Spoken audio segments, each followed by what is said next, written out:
This is the right one. Look at these two nutcases. What are they doing? What are they doing? Just trolling around, causing problems. We got young Meteon, and then we've got teenager Meteon, and then we've got somewhere out there, I'm sure, is an adult Meteon. We got all the different versions. I'm not in Discord. Well, maybe I wanted to solo it tonight, you know? Maybe I wanted to... No. I'm here. I'm joining Discord. I'm here now. So I hear that the cool thing to do if you're a streamer is to have like an hour-long pre-show where we just kind of like troll around, hang out, maybe play some triple triad or something, right? We could do that. I think La Lucky expressed their opinion about such a novel idea. No, I think we're not going to worry about delaying things too long. We got so much MSQ to get through, and I have so many questions. I do think, however, I may, once we get back to our timeline, if you will, may end up jumping straight into beating at least the tank role quest, because I think you have to beat the role quests to continue MSQ at some point. And story-wise, I don't think it makes more sense to go ahead and at least beat the tank one first before we get too crazy. But I got to take this all the way to the finish line, wherever this ends. So we're going to go. I know, I'm showing off my individuality. Well, we do have a glamour plate now that I went ahead and fixed up. So we can go ahead and apply it and make our lives a little bit easier. Between streams, really at the, I guess it was between streams. I went ahead and swapped over. And unfortunately, we can't hide our gear. If we were a monk, we could truly hide everything. And I guess maybe we could monk it and then glamour plate it. And then Emperor's the weapon, right? We actually have the Emperor's new weapon hidden. Yeah, we've already glammed it. So this is really good, but I don't think we can actually continue much of the MSQ quest. This is about the best that we could theoretically do. Oh, we actually have a necklace on, so yeah, we got ruined that. But it's fine. We'll go back to Paladin.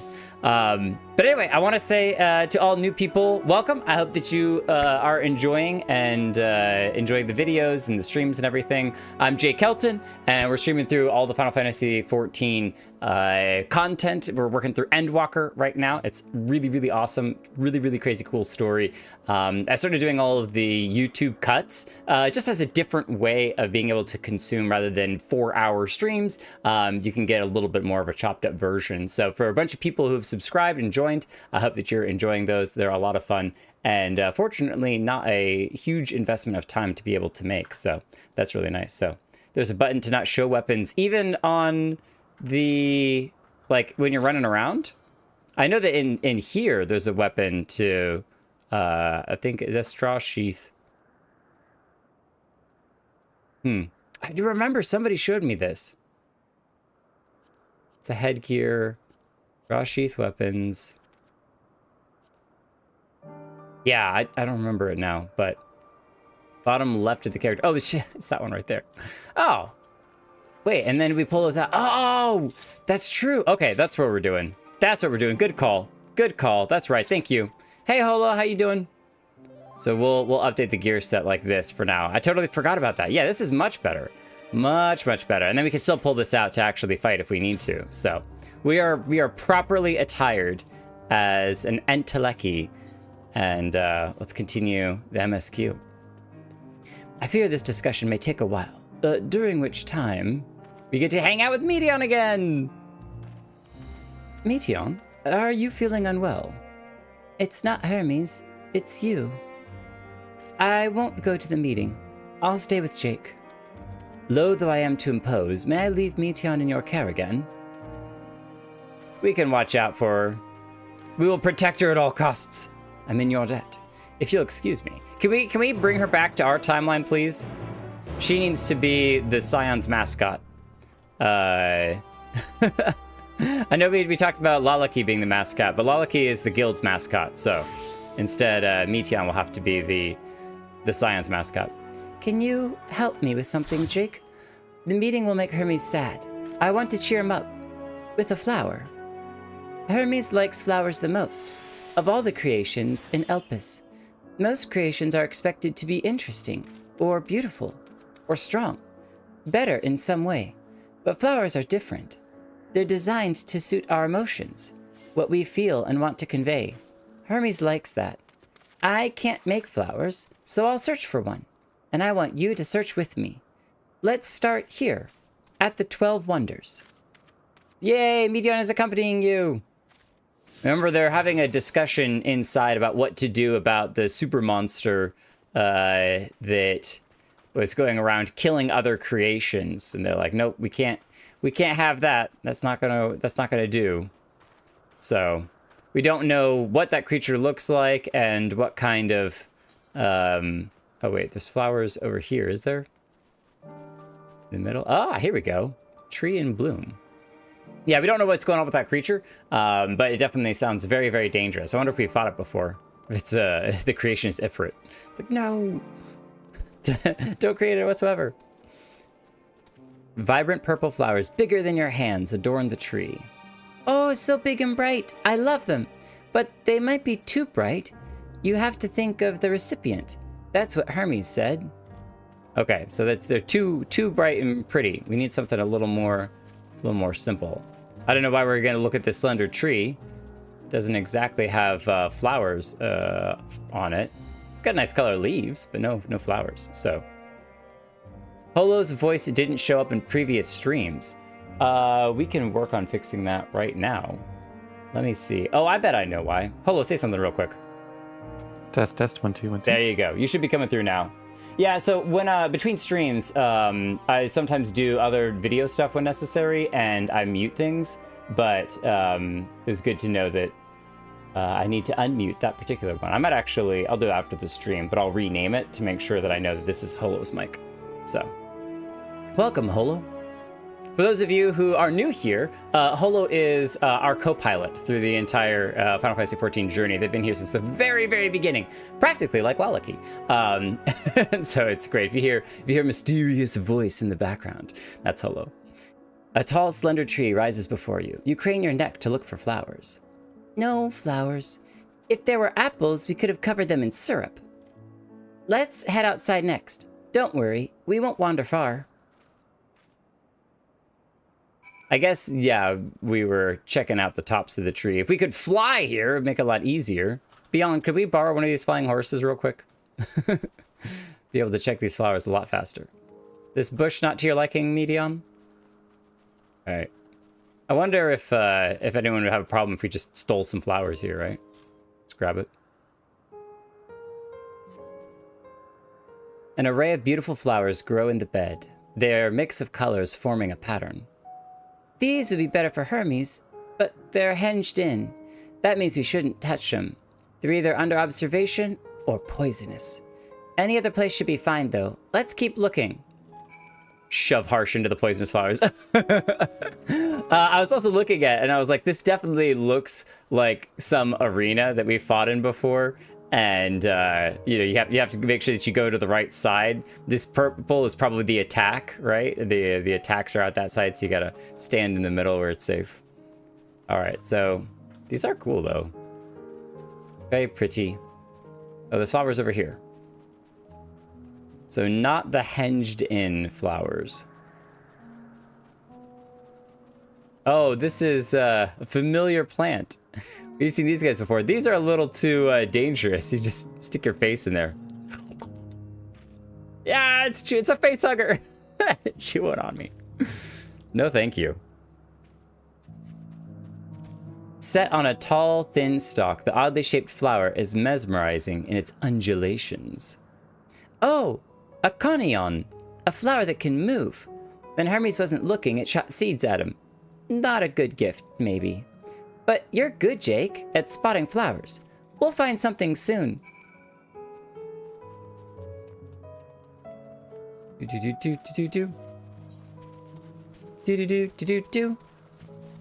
Holo, the scenes in OBS definitely are great, and I use them a lot, except the audio, if you mute in one audio scene, it mutes it for all of the scenes. So I actually need to create separate profiles, and that way, for whatever it is that I'm recording, I have a profile for Final Fantasy XIV that has audio stuff unmuted, and then a profile that has it muted. So I'll just work on that. Also, Lalaki and Harsh and some of y'all, Justana, are super OGs, have been around here for forever. Is there anything new that you can talk? You're good at observing, just like an observer. We're doing the observer's job for them. I don't see many flowers. There's a bush here, but you spy nothing promising nearby. At best, common-looking grasses with some few tiny flowers. Nothing around here. Oh, over there, Jake. Something big. Huge. Oh, over here? Oh, goodness. Not that thing. Oh, that's, if we were going to be eaten before, we're definitely going to get eaten this time. Ooh, excuse me, Meteon. We're going to come back to this flower in just 1 second. There is a current here that we're going to check out real quick. We must have missed this last time we came through here, because I think it was over here that we were talking to the Chardabis, and I guess we were looking out rather than inward. Or maybe this is a new area and we just haven't been here before. 12 Wonders. All right. Mr. Flower with your very purpley lips. That is a little bit of a different design, I think, with all of these little, like, mustache hairs sticking out. Malodorous grass. Mal is definitely right. Bad. A terrible stench reminiscent of sodden old boots pervades the air. Without a doubt, the culprit is the Morble-like creature before you. That's a Adonis. The things around its mouth look like petals, but the flowers are the orbs on its head. When Hermes inspected it, it swallowed him up. He didn't leave his room for days. What do you think, Jake? Would he like it? Probably not. It's probably not the good sort of memory. And I also would rather not go near that thing. Definitely would get eaten. So not this one either. Finding a good flower, it's harder than I thought. I'm sorry, Jake, but could we search a little more? Maybe as far as the fields over there? I'll pick something after that, I promise. All right, so we're going this way, looking at the different fields. So these are too bright. The blues are probably too small. What are the moths collecting around? I think we need to find those emotional flowers, right? The Elpis flowers? Where was that? That was back at the other part of the island. Lush fields. Lots of little flowers, that's for sure. Lush green fields stretch before your eyes, ending where the sky begins, or the edge of the cliff over there. Aw, there's nothing. The shiny thing over there? What could it be?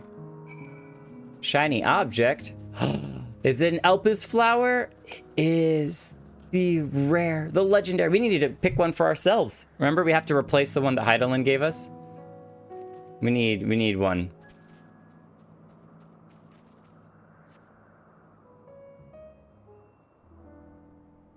I hear there's the legendary Owen hanging around here. The Chardabis was a different area? Okay, so similar, but different. Oh, Elpis flowers. They're here too. Hermes likes and dislikes them at the same time. Like me, they're entelecchies. Like me, they feel his pain and turn black. That's only for Hermes, though. For others, they're always white and bright. So why is Hermes feeling emotionally black all the time?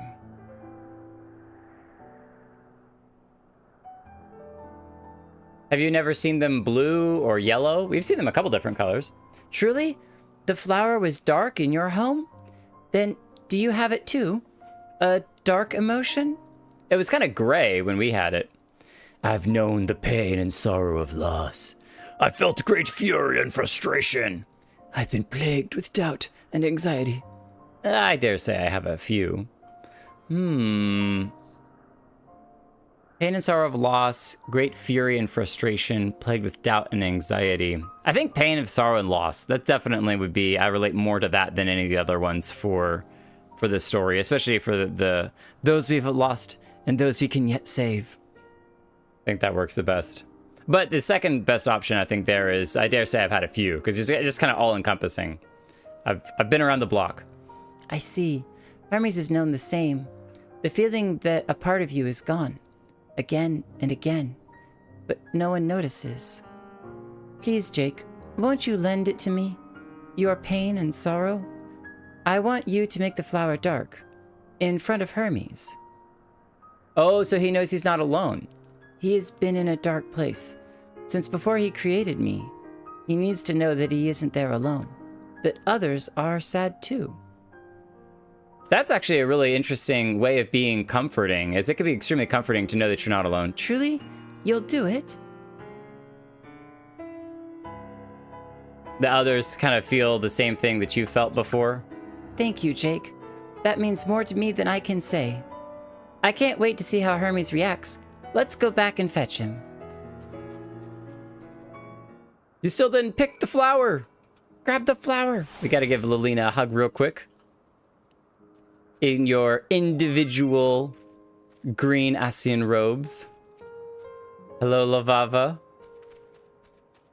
Oh, didn't want the flower to wilt? I guess that makes sense. I mean, in our hands, it definitely will wilt. We've already proven to be a terrible caretaker. Excuse you. No, we're not interested in fighting. Thank you very much. We're gonna walk through the poisonous flowers. You gonna follow? I didn't think so. The poisonous flowers are too much. Boing, boing. This is why you should be a Viera. You get height privileges, or like jumping privileges. It seems they're still talking. Let's wait until they finished. That was another fun excursion.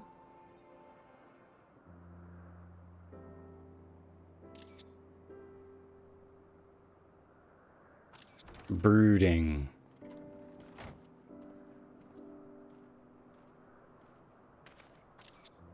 Hermes!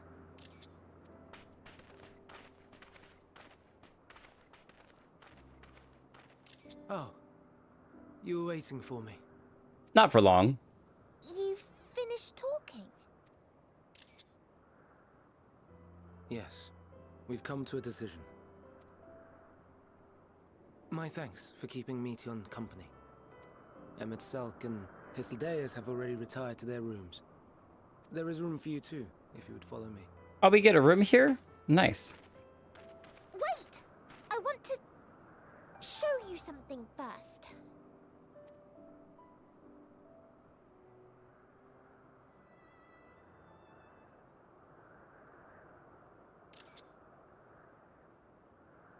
Oh, nice. Yeah, she brought them over to the flowers.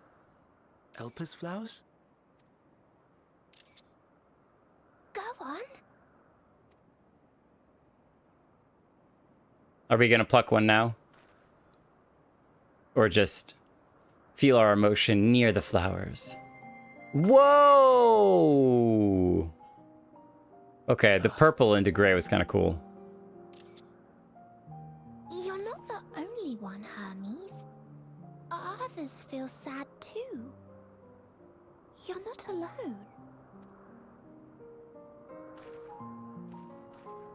I see Meteon has shared much with you. At least this time we didn't kill the flowers. Imagine if they just all wilted, turned black, and died. Like, you just faded into ash. You're like, no!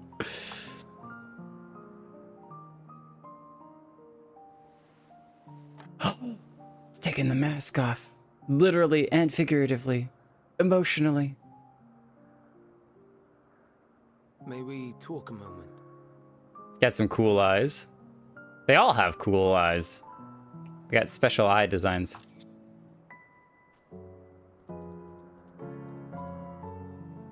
Hedgehog! I think you can get that as a minion.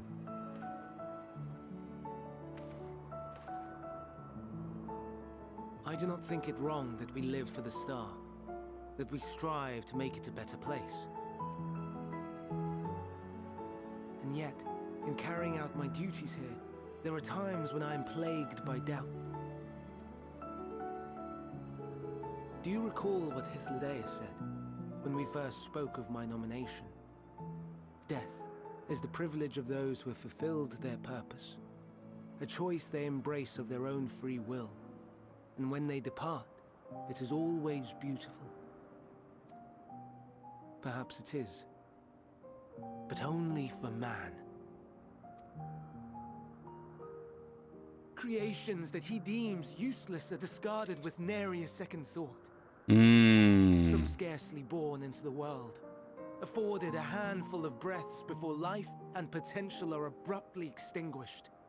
Got it. Yeah, it's frustrating that not every animal or creation is celebrated and seen as a beautiful thing. We make an effort to spare them the pain. They sense what awaits. Rage and anguish and cower and fear. And it is not beautiful. Yet no one cares. No one. Except you. Sated are we upon the duty that we do not pause to question the method. It's kind of an alternate version of scientists kept asking if we could, not if we should. Pain and suffering, confusion and despair, writ plain in the eyes of those poor creatures. Yet no one sees. We turn a blind eye and carry on in blissful ignorance. Not amiss. And always, always the blossoms shine pure and white. A contradiction so blatant I could scream, want to scream. How can you all accept this aberration? Then I wonder, am I the aberration for thinking thus? And I am filled with dread. The weird one. But now I know I'm not alone. Not the only one for whom the flowers weep. I won't ask what you thought as you kneeled beside the Elpis, or if you only did it at Meteon's insistence. Nevertheless, I thank you. To know that you too have experienced suffering is a comfort. It's good to know that you're not alone. Back in 2020, Holo, and everything was way too much. Oh, I can tell you all about suffering. Let me tell you. All right, I'm not even going to start. Let's have no more brooding, eh? Glad I could be of service. That almost comes across as sarcastic. Glad I could be of service. Let's have no more brooding, eh? For Meteon's sake.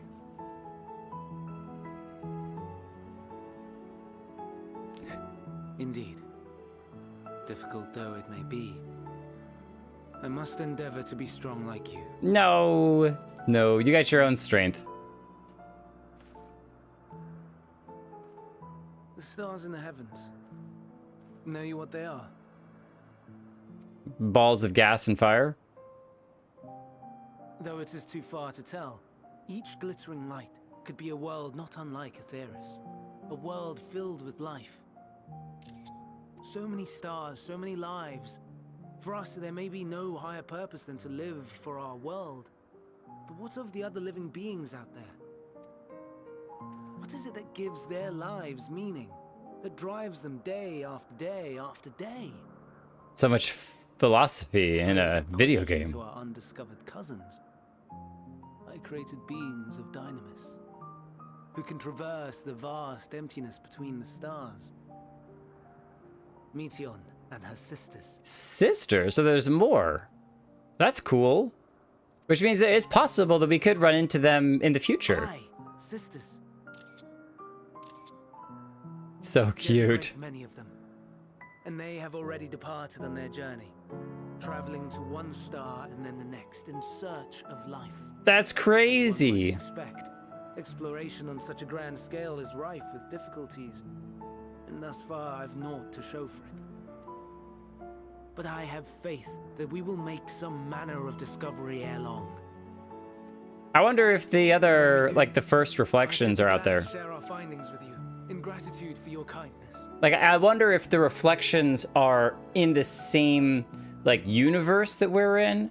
And so there's just multiple planets and stars in the same, you know, theoretically universe. Or if it's actually traveling to, like, multiversal dimensions. And so no matter how far you go out in this one universe, you'll never run into the other reflections because they're their own reflection of the universe. Both of those could be options. It's getting rather late. We had best find our beds. It would not do for both of us to be sleep deprived on the morrow. Come, Meteion. Let us head back. Doesn't seem that dark, but okay.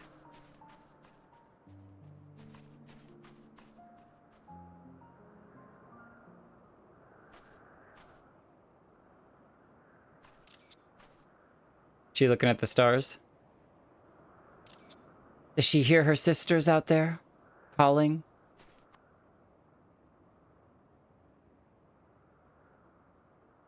I wonder if he's gonna send Meteion out too, or if she's the one he's keeping around to remind him of what everyone else is doing.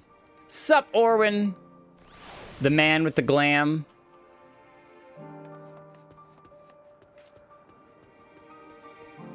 Did you Fantasia Orwin into a Lala? What? No way. I'm glad Hermes saw the flowers. Thank you, Jake. It will help, I hope. Today will be difficult for him. The prodigal familiar returns, and after causing all manner of trouble while we were in our meeting, I'm sure. Were you able to get some rest? Please do not hesitate to let us know if you're feeling tired. I worry we might exhaust your scarce reserves of ether. Oh, but I think we're okay on ether. And man, all the times that we've like handed out ether to other people, that's so interesting. There's an NPC reading a book while it floats in front of her. Where's that, Harsh? Just magically magical floating books. Oh, nice! It's Harry Potter! The floating books. Well, we can't make our book float, but we can certainly read it with you. Alright, now my book says that floating books are hexed with a certain spell, and if you read the text backwards, then you become the one who's floating. That's what mine says. What does yours say? That's actually super cool. Definitely not a glitch. I love that. Saw it via idle camera because it jumps around and highlights on different characters. But if you didn't do a quest to run in there, you'd never know. You'd never know. Oh, the phone? Dude, the amount of times like you'll be in bed or something and have your phone and it'll be kind of lifted up or whatever, it slips out of your hand, just smacks you in the face. Or the other, it was a couple weeks ago, but I was doing something on my phone, had a cat in my lap, and it just fell out of my hand, knocked straight into the cat's head. That did not go over well, and I have scratches to prove it. An all too brief interlude, perhaps, but it is time I attend to my next task. As Emmet Selk and Hythlodaeus are aware, we reached a verdict regarding the fate of the Lycaons. 7 were created for observation, and all 7 must be unmade. Doros has followed the correct protocols, and as chief overseer, I can find no fault in his judgment. The Lycaons would disrupt the natural order, ravaging and consuming other species until they themselves starve and perish. They cannot be released into the wild, and they cannot be allowed to remain here in Elpis. I intend to petition the Bureau of the Architect to have the concept preserved as a restricted purpose hazardous life form. Hythlodaeus has pledged to support me in this endeavor. Yet, whatever the Bureau decides, the existing Lycaons have served their purpose. I wonder if those are creatures that we've seen during the final days. Doros has already isolated the creatures and is preparing to carry out the necessary measures. I will join him forthwith. It is my duty to witness the conclusion to this study. If you are resolved, then we have but to accompany you. Of course. Let us be off then. We return to the main aisle. I definitely have a pinky that more often than not, my phone rests on. And I'm trying to break the habit of my phone resting on my pinky because it's not good. Phones have gotten large and gotten heavy, and I don't think it's good for my pinky joint to have all the phone weight resting on it. Excuse me, Griffin, but we're flying through here. Oh, just jump Rathalos straight on top of the Griffin. Or maybe they were play bites, right? As you're running by, just like a little nibble, like nom nom. All right, moving on. Keep moving on. Oh, are these them? These are 4 of them. Oh, they're really cool looking, but definitely not Final Days creatures. Or these creatures that it killed, but I'm gonna guess not, so.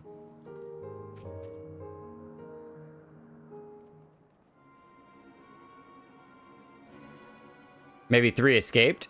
Doros, are you hurt? What happened here? They caught me off guard. I had them bound with ethereal shackles, but they became frenzied, even more so than usual, and broke free. I was able to stop 4. The other 3 escaped. Do you hear screaming? I see them.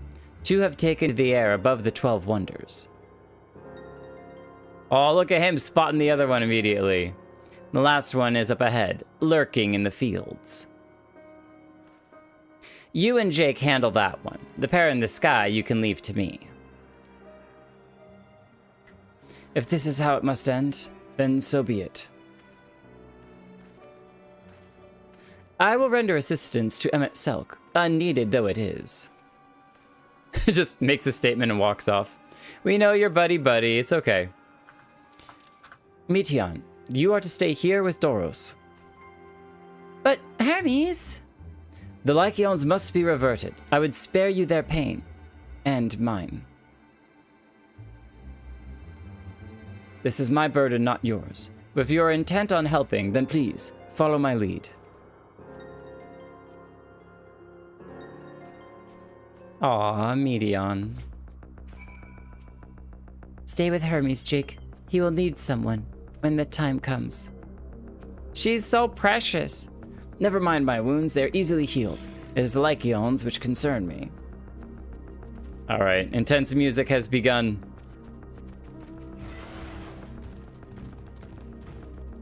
We'll see how much damage our familiar self can do. I know that we're very familiar to some people. Ha ha ha ha ha. There he is. Oh, is he floating? Yes, they can fly. No wonder they're so dangerous. Shh. Be very, very quiet. We're hunting Lycaons. I appreciate your help and lament that it is necessary. There is our quarry within striking distance at present, but it feels threatened. It may well flee beyond our reach. Here's my plan. You will approach slowly in full view and draw the Lycaon's attention. Now I warn you, its abilities are as fiery as its temperament. Once it spots you, it will unleash orbs of flame. But fear not. By my measure, you are more than equal to the task. Withstand the onslaught for a few brief moments, and that'll give me time to catch it unawares. Ready? Let us begin. All right, so I need you to go sacrifice yourself and get flamed. All right. Excuse me, Lycaon, we've come to bargain. Oh man, do we gotta absorb it? Oh, we're attacking it. We're attacking it to absorb it. Fire, ether. You got another one? Oh, there we go. Double orb time.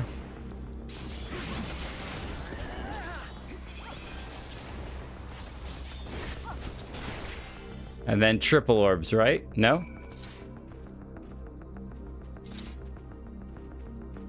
That's it? Oh, we gotta stand here. The destination. The final destination.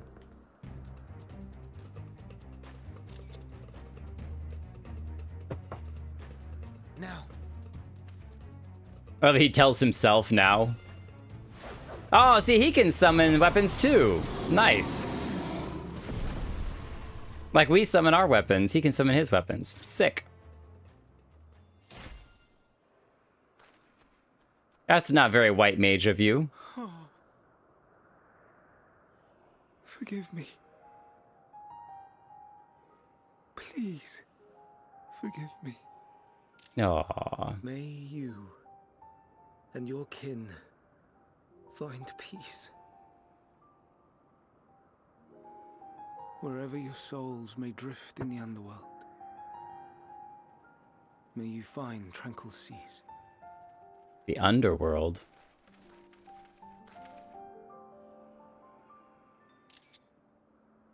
Be They not have forgotten, in concept endure, to reclaim form and one day live again. Serve not the star, or any purpose save your own.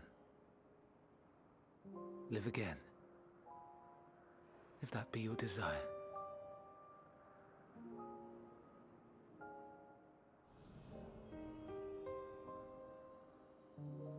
Hate, if that be your want.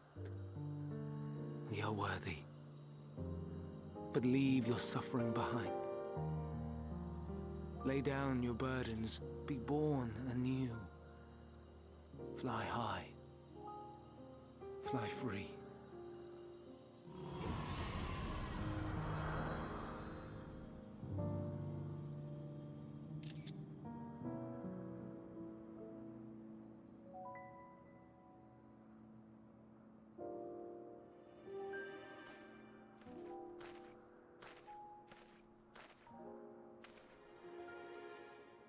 Join the convocation, Hermes. Thank you, Emmett Selk. I'm here for business and business You alone. do not belong here. Leave to replace another. To be replaced. It changes nothing. Tell me, do you think it right that we sacrifice all these lives for the sake of the star? And when the star has reached perfection, what then? If all who are satisfied choose to die, shall we all die in satisfaction?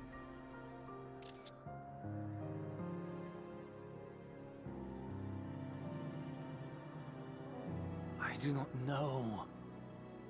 Were I to take up the seat of Van Daniel, it would be tantamount to approving my predecessor's death. I do not know if it is right. And to be torn by such thoughts, I do not know if I am fit to represent mankind. Hermes! Please don't be angry. It hurts so. Aww. She's this kind of litmus test for not getting too upset.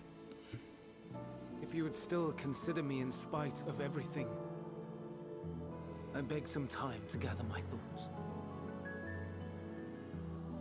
Meanwhile, Hythlodaeus, I fear I must trouble you to attend to the others. 'Tis no trouble at all. Take as long as you require.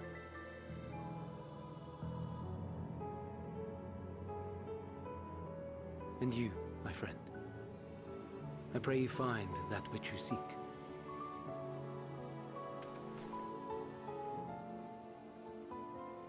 Well, we know that he does end up joining the I convocation. expect we have some few matters to discuss. Shall we return to the 12 Wonders for a time?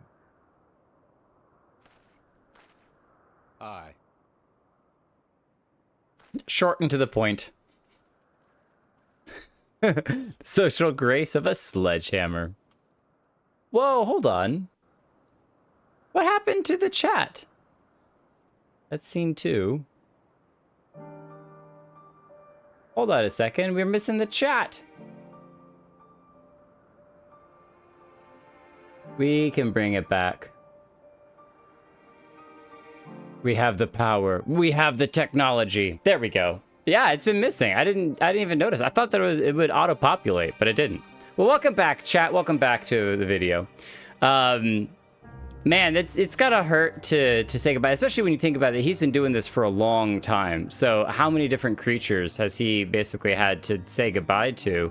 And I know that, you know, oh, why would you create something so vicious and terrible? But predators are needed, right? Predators keep the balance and keep non-predators from overpopulating and destroying the planet. So it's all about finding that balance and keeping the ecosystems in balance and stuff. So, and I loved his comment about, well, I don't know if this is right. And because of my feelings about not knowing if this is right, I don't know if I'm fit for the position. And because I don't know if I'm fit for the position, then I definitely don't feel like I'm fit for the position. So all kind of layers on top of itself. But I did have an inkling of a thought where I was like, I wonder if he or somebody else actually sets off the final days powered by the dynamos as kind of like, because he made a point where he was like, well, if the Earth reaches perfection, then everybody just dies off, right? Because we've all reached our full satisfaction moment, so there's no more purpose to live, so everyone just dies. What's the point? A little bit, but I still don't know that that's actually accurate. It was just a thought that rolled through my head real quick. It has been quite an exciting visit for you thus far. You weren't injured, were you? Oh, good, good. Just a little toasty. The other Lycaons have been taken care of. The incident is resolved and life in Elpis continues as normal. Or ends, as the case may be. Social grace of a sledgehammer. Rationally speaking, I understand Hermes' argument. No matter how well deserved the rest, there is a pang of sadness when a colleague leaves us. Yet never has a departure caused me such grief as Hermes appears to feel. What must it be like to experience such torment? I don't know that you want to experience such torment, but good to know. Good to know. These are still the new gear, right? The new gloves. Let's just try them on real quick. Fancy. I'll have to try on the whole... Oh, wait, we have most of the gear set, right? So if we save the outfit and then try each of these on, outside of the helmet, we should see the full set. That's pretty sick. The blue is kind of nice, too. If we dyed this that same kind of blue color... Turning into a glam stream once again, as usual.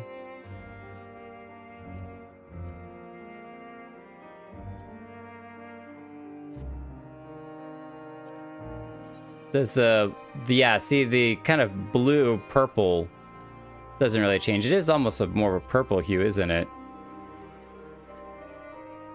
It's like this color here. But if we do that blue for all of them, it doesn't stand out too much.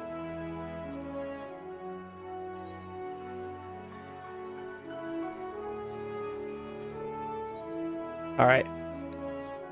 Back to MSQ. It's got the little claw boots, like a certain Meteon. I like that's like double claws, right?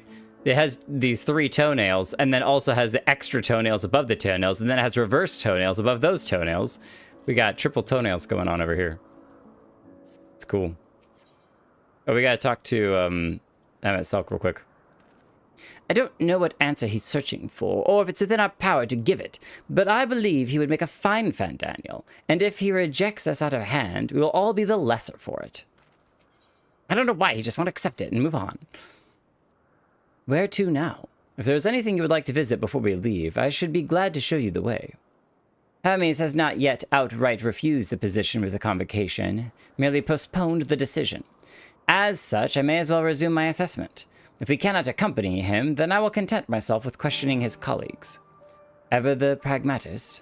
Then allow me to remain your humble guide. And what of you, Jake? Will you continue along with us? I mean, I got nothing better to do. Wonderful. Our fellowship travels on unbroken. I say we explore another part of Elpis and see what new encounters there are to be had. If you would follow me, we will first head back towards Anagnorisis. I don't know that I got that right, but there was a lot of drama in the last stream about it. Let's go here. and then we'll run our way over to there. I think we've gotten most of the ether currents as we've been running around, so head this way. Oh, we're walking. This Rathalos was made for walking. Northwest from here. Northwest. Yeah, so that's kind of where we're going. I think that's where we're going. Excuse me, Lalaki. Don't get squished.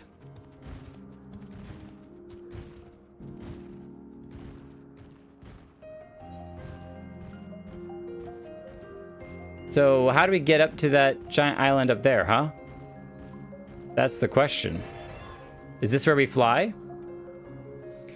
Didn't we part ways with Hermes not far from here? Given the size of Elpis, I expect our paths will cross again before long. From here, we follow the path northwards, toward Notaneos. There we will find one of the Neos, which facilitate travel between the islands of Elpis. First-time travelers must be accompanied by someone with the requisite permission, which I have previously been granted. We only need to use the device together once, and henceforth you will have leave to use it freely. Shall we? Oh, cool. And there's a big whale creature. Is that a fate creature? No. Is it somebody's mount? Oh, it is like a hunt creature. Level 90 shock maw. But it's not even showing up on the map. It's just hanging out. It's like a shark whale thing. That's cool. Shock maw. B rank hunt target. I think we have had the same hunt target. Oh, I guess it's the marked bills, right? We have had this since the very beginning of like ARR because we couldn't find the stinking turtle. I literally went around and found everything else, but I never could find this stupid turtle. So we've had it for forever and I've never turned it in. It's quite the mess. I just wanted the giant silver turtle, all right? How hard could it be? Unless the need is pressing, I won't be tracking Hermes with my ethereal sight. 'Tis poor manners to spy on someone's coming and goings in such fashion, so don't ask. Social conventions notwithstanding, perceiving ether requires deliberate and intense concentration, and we otherwise keep our eyes on the corporeal world. It sounds like... Wait, hold on. He said his ether sight? Ethereal sight. Yeah, that's actually what Y'shtola has, right? Ethereal sight now? That's basically all the sight that she has, which is kind of crazy. Here we are. Notaneos. This Neos will take us to Calamelios Zephyros, the western island. That's it right there, looming large over us. Step this way and we can soon admire the view from above. It's like Nexus, but they just removed the X. Neos. I'm not turtle enough for the turtle club? Yeah, most definitely. There's no Teenage Mutant Ninja Turtles here.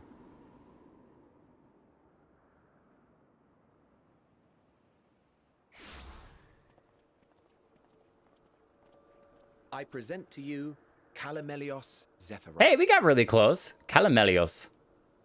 Here you will find a number of testing facilities, as well as the observation hub of Poeton Oikos. Poeton Oikos. Right then. Can you say that again? Let's begin by...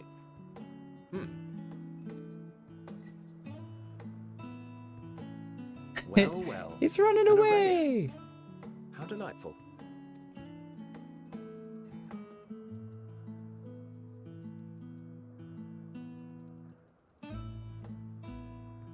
Whoa. What, pray tell, is that? A shark man. He's cool.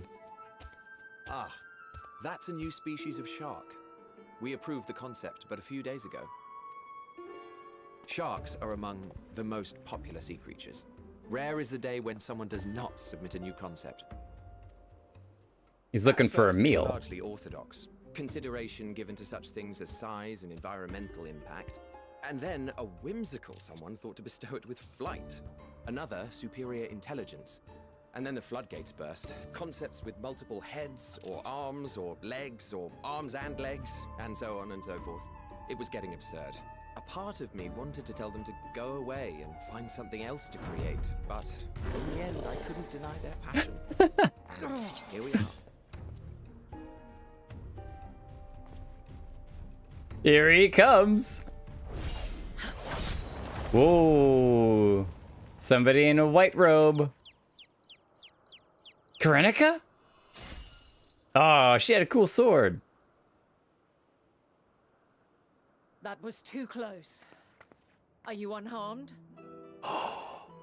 Familiar woman?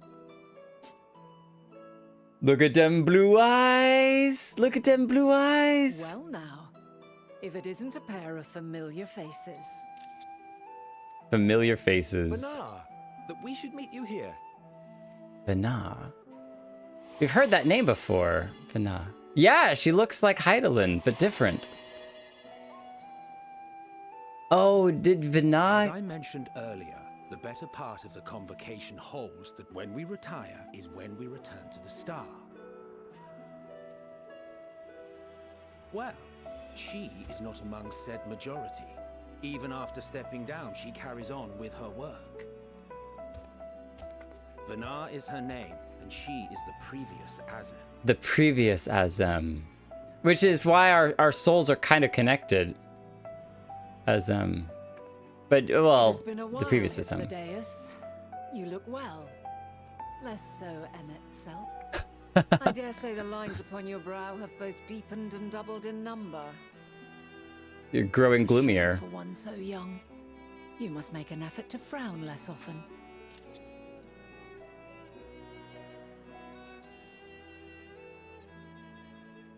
Easier said than done, thanks to your unruly successor. How is he, if I may ask? Incorrigible as ever. Rushed headlong into a volcano on the brink of eruption just the other day. I should be glad to share the tale in its entirety later, if you're so inclined. Oh, can I listen to the tale too? Oh, you know I am. I wonder if the white robes is kind of a symbol of having retired, you know, from position, because everyone else is black, but they're not supposed to have individuality. You are? Cat got my tongue. No one of consequence. Yashtola got my tongue. Does her eyes have 12 different lines in them?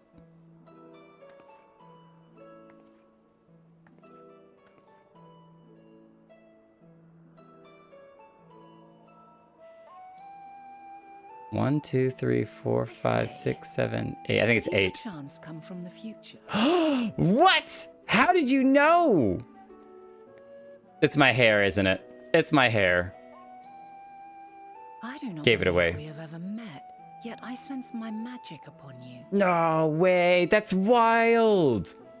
That's wild.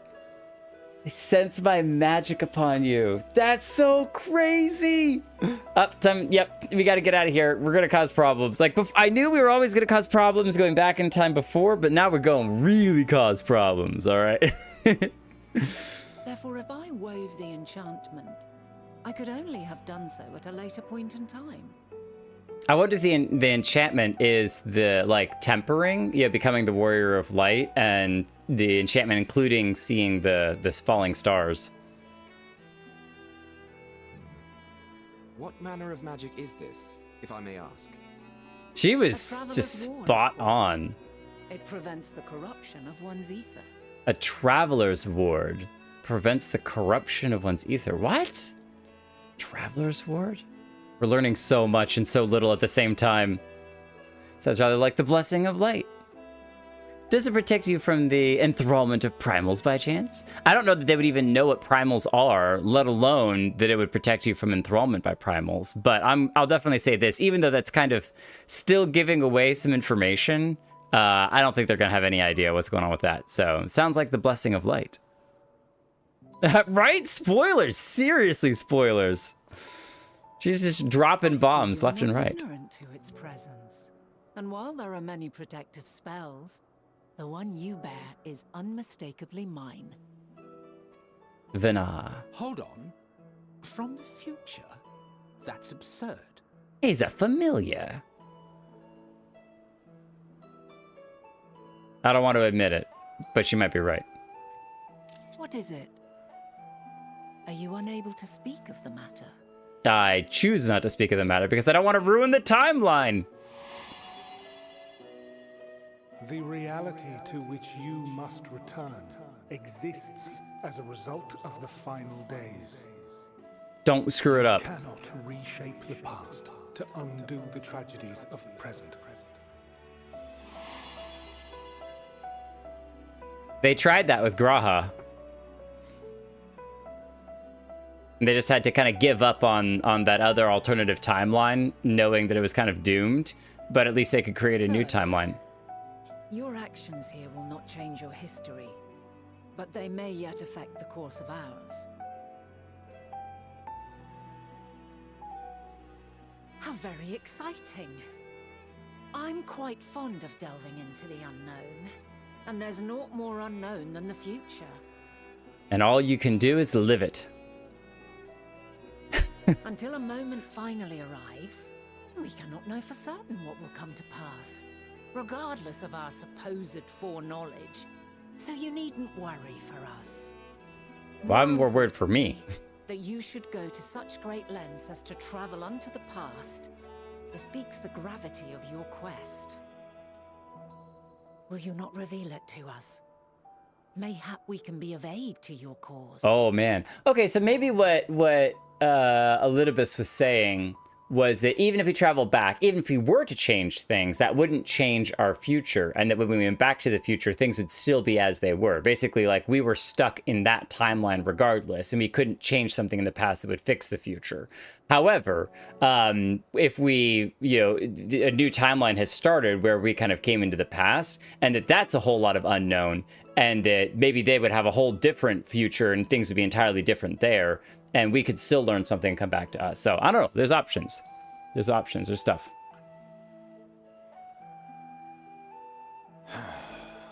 Is he just going to read our mind? If this is true, then you've been keeping quite the secret to yourself. As a representative of the Convocation, I will hear it all. Your identity, purpose, everything. We kicked your butt before. We can kick it again, all right? You can't make us do nothing. You got no power here.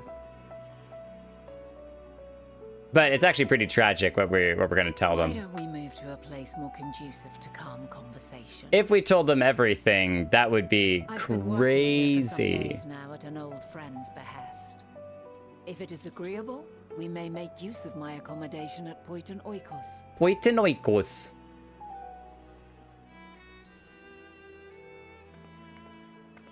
Man, it's rare that we're invited to other people's rooms. It's usually the other way around. To meet.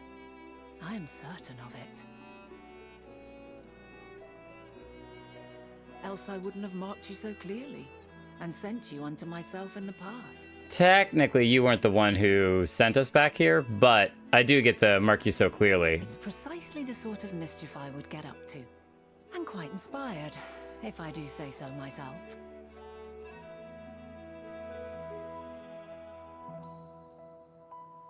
She's got such a cool design.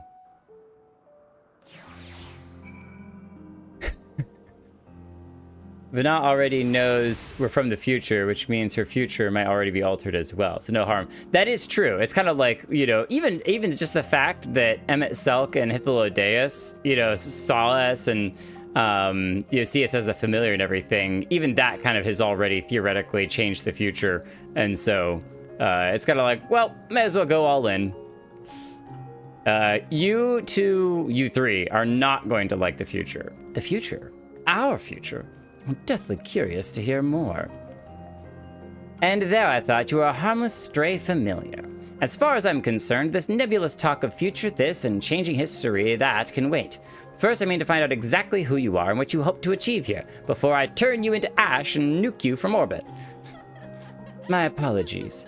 But before we move along, a colleague has tasked me with a matter which I'd rather not leave unresolved.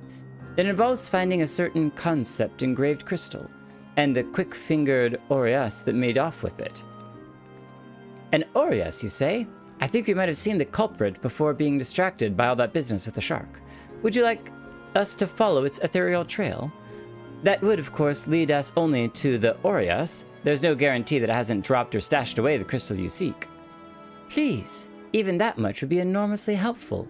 While you are hunting down the thief, I can follow behind and scour the forest floor just in case. Could I ask you to join the search? I would appreciate another pair of eyes to cover the land to the west of here. Whoa, look at that big forest dragon in the background! He's gonna eat Lalaki! He's so cool, though. Leopard, dragon, something or other. Many things. There's a small bridge leading into Poiton Oikos. Let us meet there once we've exhausted our efforts. Yo, look at those horns! Those are gravity-defying horns. That's cool. Don't kill Alina! You're too cool for that.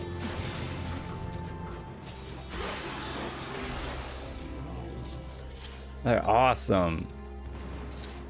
Giant dragon jaguar. This is the sort of thing that I would probably create as a concept. So what if we took one of the coolest cats and combined it with one of the coolest dragons, huh? How cool would that be? Sold! Your concept is allowed. Well, thank you. Thank you very much. We got more of them over here. I hope that Vana doesn't mind us having destroyed one of the concepts here. Is it? It's gonna be up on the hill, isn't it? Nope. We gotta go around. I already killed one of you. I don't want to kill a second. We also should probably ping for ethereal currents. Man, we gotta go all the way around. You're gonna make us go all the way around? There's no shortcut? I'm trying to get up to the ether current. Or maybe it was on the other side of the rock. Oh, there is like one way. You can actually see it on the map. The dark brown line all the way around this whole rock. No? Is this not even the way up? Here? Oh, it is here. Yeah! Okay, we found it. I was like, no way.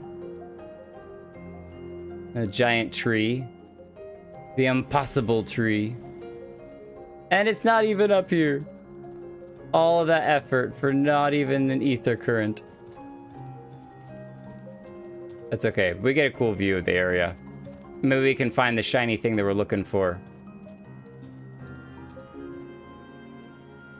Where is the ether current? Southwest. Southwest. So over here. This direction. Oof, oof, oof. Maybe hiding behind the tree. Oh, someone's farming the tree. Ah, yep, right behind the tree. Hiding in plain sight. We can't even get up there. Gotta hack the game. There's a short story on the lodestone that explains about Azem and the volcano. Oh! Diving headlong into the volcano. Okay, so we're looking for this crystal thing, right? We have yet to actually find it, even with all of our running around.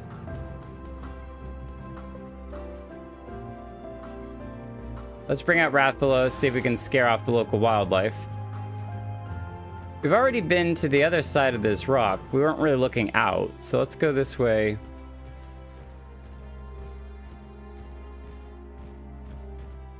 I gotta go back up to the top of the tree.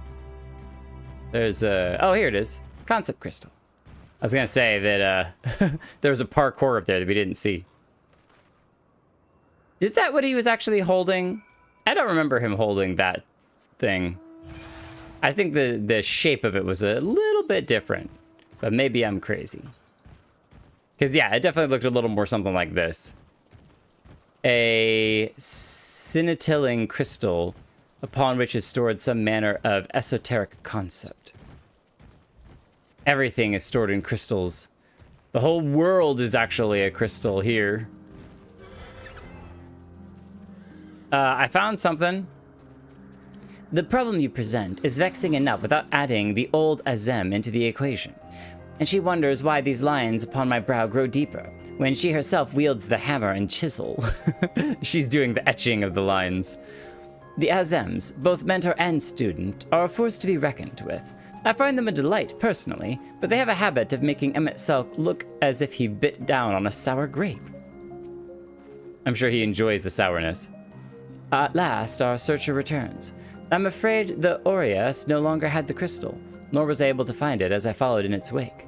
I don't suppose you fared any better? We actually are pretty good at finding things, thanks to a handy map. The crystal!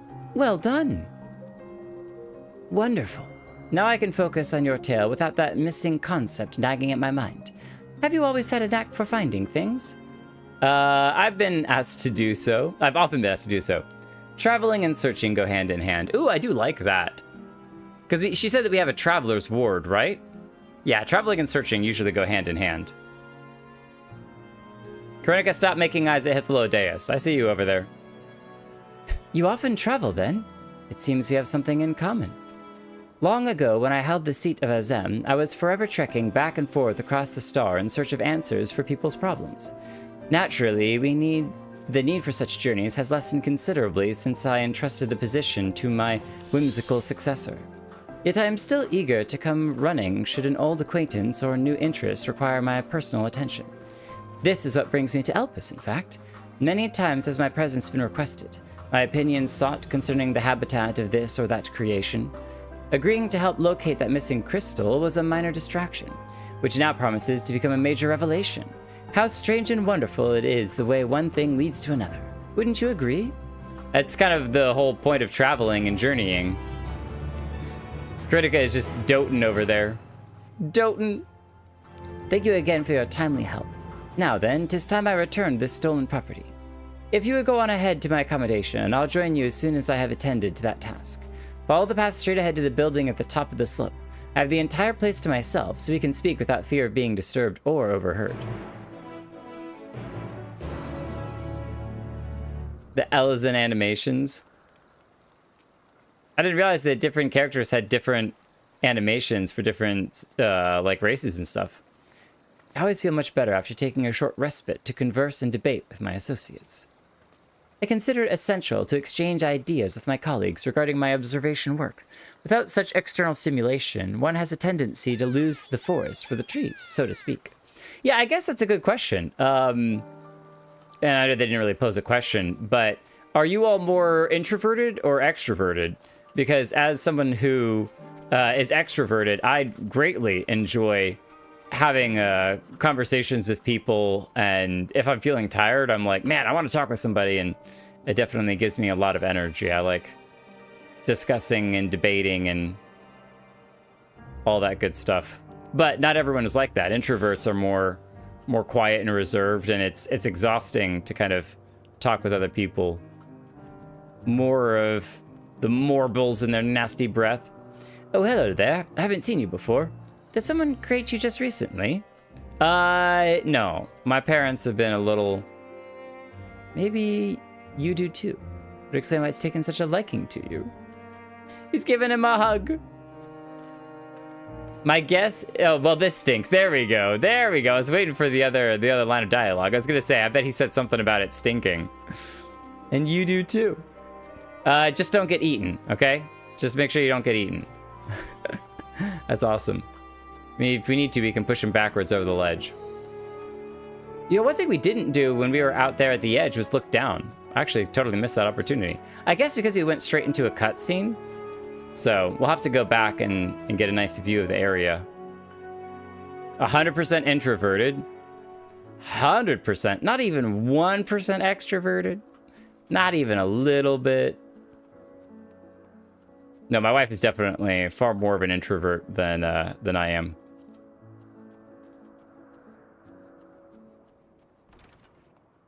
Whoa. Hello, Goliath. With your bright red monocle. That's crazy. You almost look like some kind of villain. Or one of those cyborgs. Come with me if you want to live.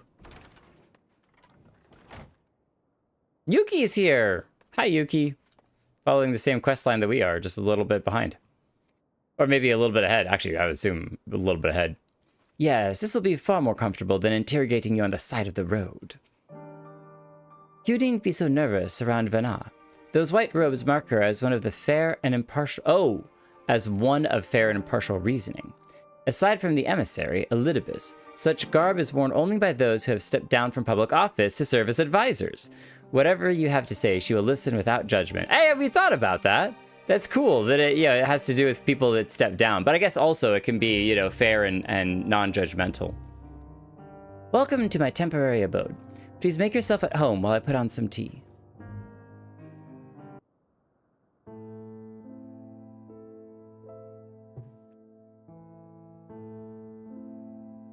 Where's Karinika? She was just sitting in that chair. The final days. The music, it's answers. A wonderful aroma. I feel more relaxed already. I want to turn the music up. Would that I had sweetmeats to offer, but I travel light out of habit. There's plenty of hot water though, so please have as much tea as you like. Do, do, do, do, do, Now do, then, do. will you tell us your tale? Oh, man.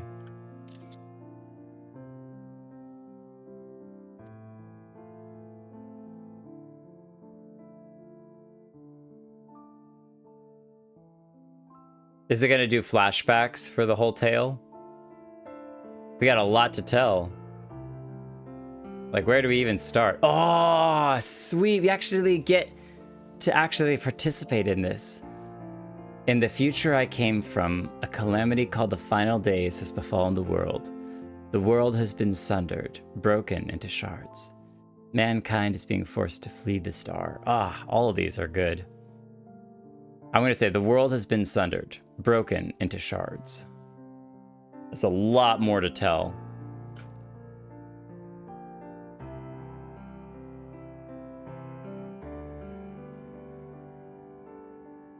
Why don't you start from the beginning? Well, I kind of sort of was starting from the beginning, all right?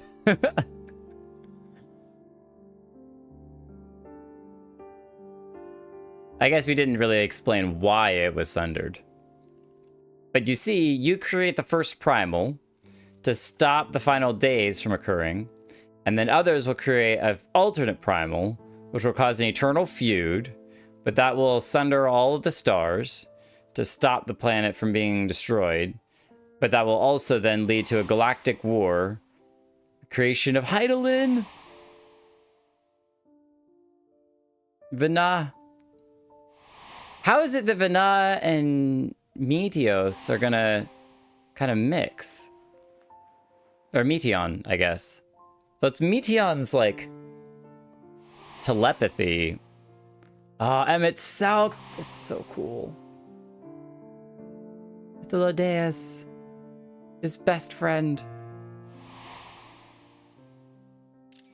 Zodiarch, the planet. There's all those flashes I was talking about. It would take us hours to get through all of that. How on earth you summarize so much in so little time? Preposterous. Utterly preposterous.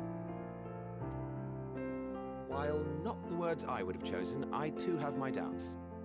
Much of it borders on the incredulous. Well, what's also crazy is that there are some stories that when you hear them, they're so wild, your initial reaction is, that's ridiculous. It obviously couldn't be true. But if you pause to think about it, the invention of such a wild story would be so hard. And I don't think it's fair to go into details of it, but I actually had this happen just this week. A coworker shared a story about a situation that he had on Discord that was so wild. It was so ridiculous. And I was like, this is something that I would never have been able to create or invent myself. Like to make this up would be ridiculous. And so the more ridiculous it was, it lended legitimacy to it. Now I know that he was being honest and he showed some screenshots and stuff, but sometimes the wilder the story is, actually makes it more defendable because of how totally insane. You're like, there's no way that would actually happen. No one could have just made it up. What of you, Vanar?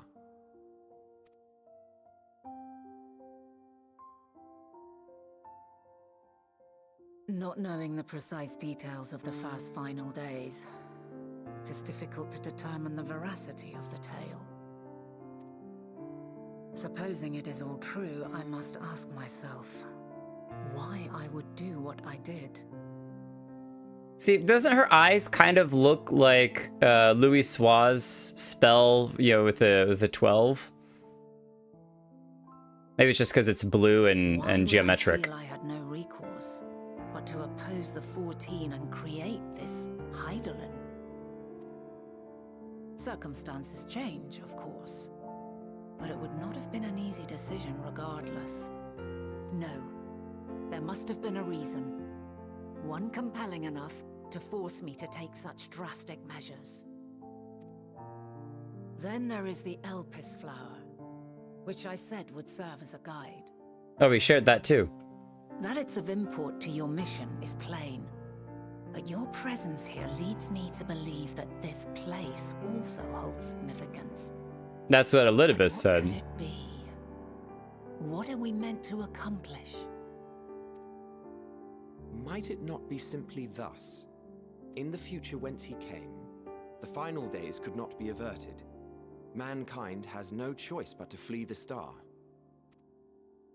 By alerting us to that eventuality, perhaps you wish to pave the way for other futures. Not that simple. Theoretically speaking, it is a possibility. Yet if that were my primary objective, I see no reason to guide our friend to Elpis specifically. The capital in Amarot, or even my own home would be more logical destinations. Oh, because he's talking to her about why she's doing these sorts of things. That she herself in the future is like, well, everyone's going to have to escape this planet, but I can stop other catastrophes from happening by sending someone back in time to tell myself about the future.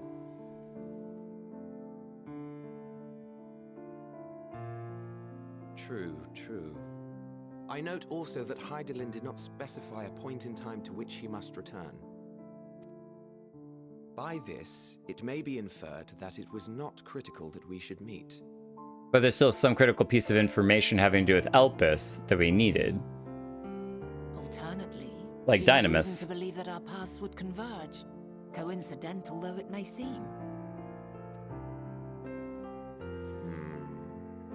This is quite a puzzle, and we do not have all the pieces. You mean to say we don't have all the answers? Hardly any. But we do have one immutable fact. If the final days are indeed as described, they will bring death to all that I hold dear. Yet despite being afforded long years of preparation, the only provisions I could make were for flight. Yeah, that's the one thing that I was kind of confused by with the planet and the moon and everything, was that if she had all of the years of the moon and everything since basically locking away Zodiark, and she didn't, her best idea was to abandon them, especially when you consider that all of the other reflections that she would know about were all going to die, and that doesn't seem very Hydaelyn-y. Nay, my first and foremost endeavor would be to find a way to forestall the coming doom. Given that even the 14 failed, mayhap you deemed it impossible. Nothing is impossible. This I have always believed. And if Hydaelyn is indeed me, she would believe the same.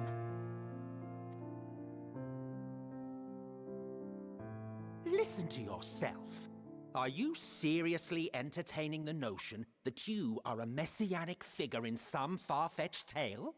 Nobody expected you to believe in Emmett Selk anyway. Well, I will not. I refuse to accept that our world could be undone by some unforeseen calamity. I also take offense to my portrayal as a megalomaniacal madman. I mean, okay, to be fair, you are a cool megalomaniacal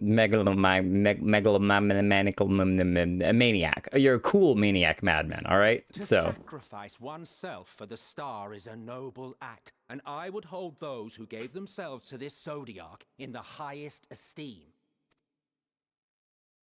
Yet, you claim I recreated Amarot and populated it with phantoms of our people? A bizarre indulgence that would be insulting to their memory. Worse still, I even invited you there. Literally invited my own downfall. Why would I do something so idiotic and inexplicable? why? See, it's going to take a long time to explain all of this, Emmett Selk, all right? It's going to take way more time. Now, I will allow that the hypothetical task of restoring our world would be daunting in the extreme. The thought of having to bear such a burden for 1,000 lives horrifies me. But I would never forsake my duty. I would never forsake my brethren. I think it's precisely that attitude that led to it. Yeah. You do not know me. I think I know you better than you know yourself. I've had my fill of your fiction. I will return to my duty, and you will not bother me again.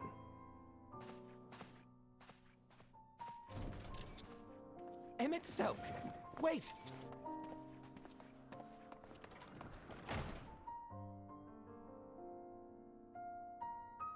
And we think that we're tired after a day of work. You've seen much of Elpis already.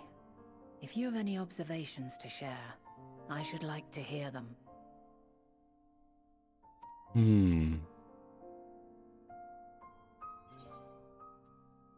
Dynamis is key to all of this. Hermes and Meteon are somehow involved. I'm still trying to make sense of it all. I think Dynamis is key to all of this is pretty accurate, because we know that it's what is causing a lot of the final days in our current timeline, and we can connect to it with our thin ether, and that's Meteon is definitely and Hermes are definitely involved too. But I think Dynamis is a very big key to all of this. Ah yes, the energy distinct from ether. Though not my field, I have a basic understanding of Dynamis. And you say Hermes researched the phenomenon in the course of creating Meteon? Yes, I believe this warrants further investigation. With that settled, it is time for action. Triple triad Missing time. pieces of the Oh, puzzle wait. I hear, I'm certain of it. And when you find them, the picture my future self has painted will be complete, and you will have your answer. Your answer! Now suffice I it to doubt it. say, I will aid you in your quest. I think there's still some really big pieces that we're going to be missing by the time we get done here, but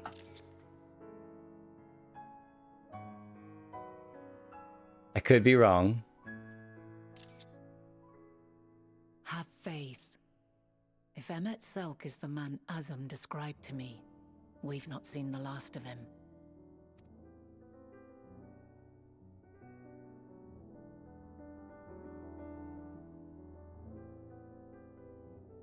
I mean, absolutely. I mean, if somebody showed up to you and was just like, "Oh, by the way, in the future, I don't know, kill all your family and go totally nuts and tear down the country and start a rebellion and go and live on the moon or something, right? It would just be so utterly ridiculous that you're like, that is so entirely against my character. Like, even just the idea of me doing those things is so baffling because that's just not who I am.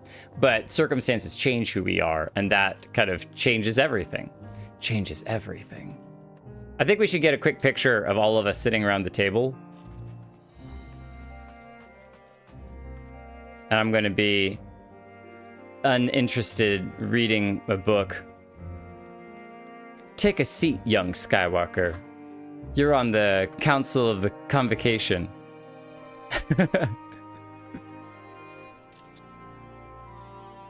I guess we need to... It'd probably be easier if we did a group pose. And then I could put the camera exactly where I want it. And I think I'm going to, despite how cute they are, say goodbye to the minions. I love Lalaki drinking the tea. That's so great. Tea time. Tea time.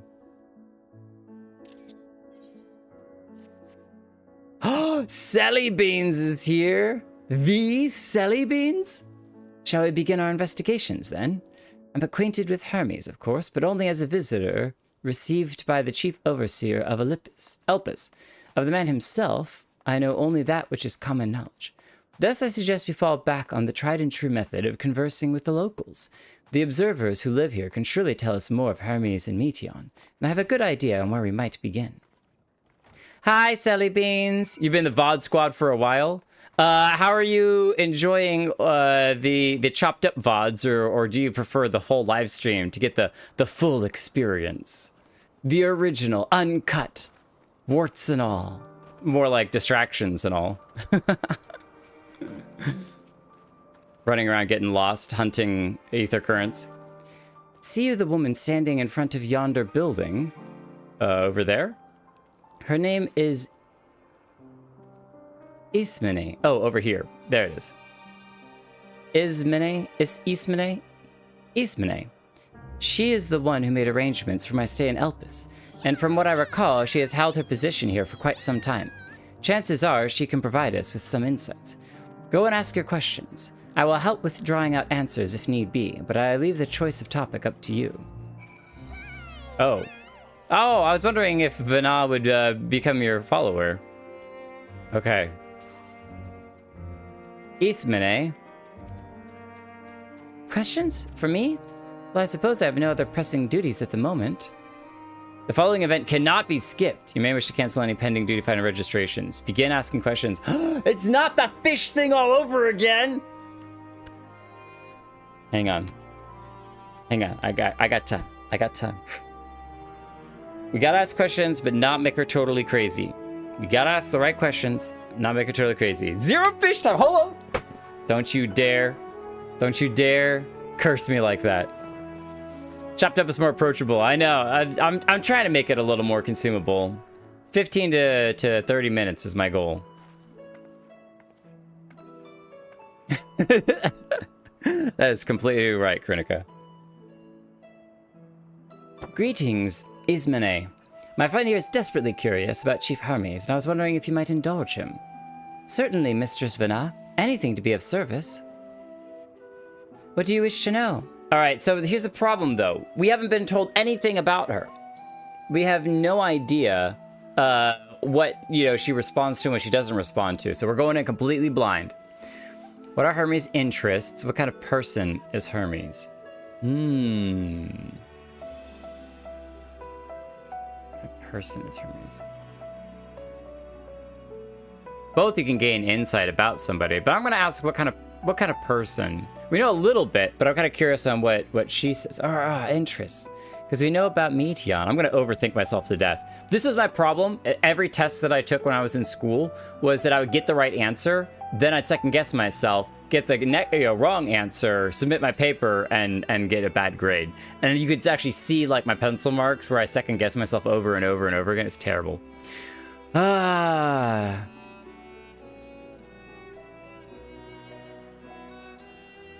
My gut reaction says, what kind of person is Hermes? Well, I can only answer from my own experience, but I would describe him as a quiet man, reserved, you might say, and occasionally somewhat poor with his choice of words. His rescindent nature, however, does not prevent him from carrying out his duties as chief overseer. The man is a walking archive when it comes to life forms. He can discuss any species in incredible detail, and is the leading authority on concepts with the power of flight. Concepts with the power of flight. I hope that answers your question. Was there anything else? How long has Meteon been here? Do you know of Meteon's abilities? We don't really need to know about Meteon, how long she's been here. Do you know of her abilities?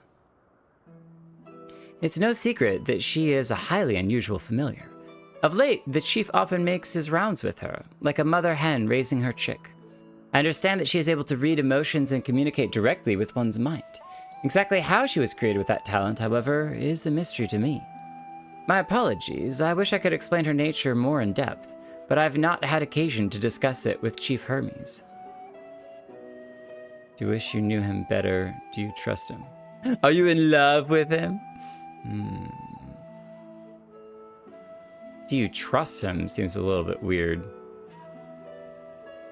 I'm gonna ask, do you trust him? I beg your pardon?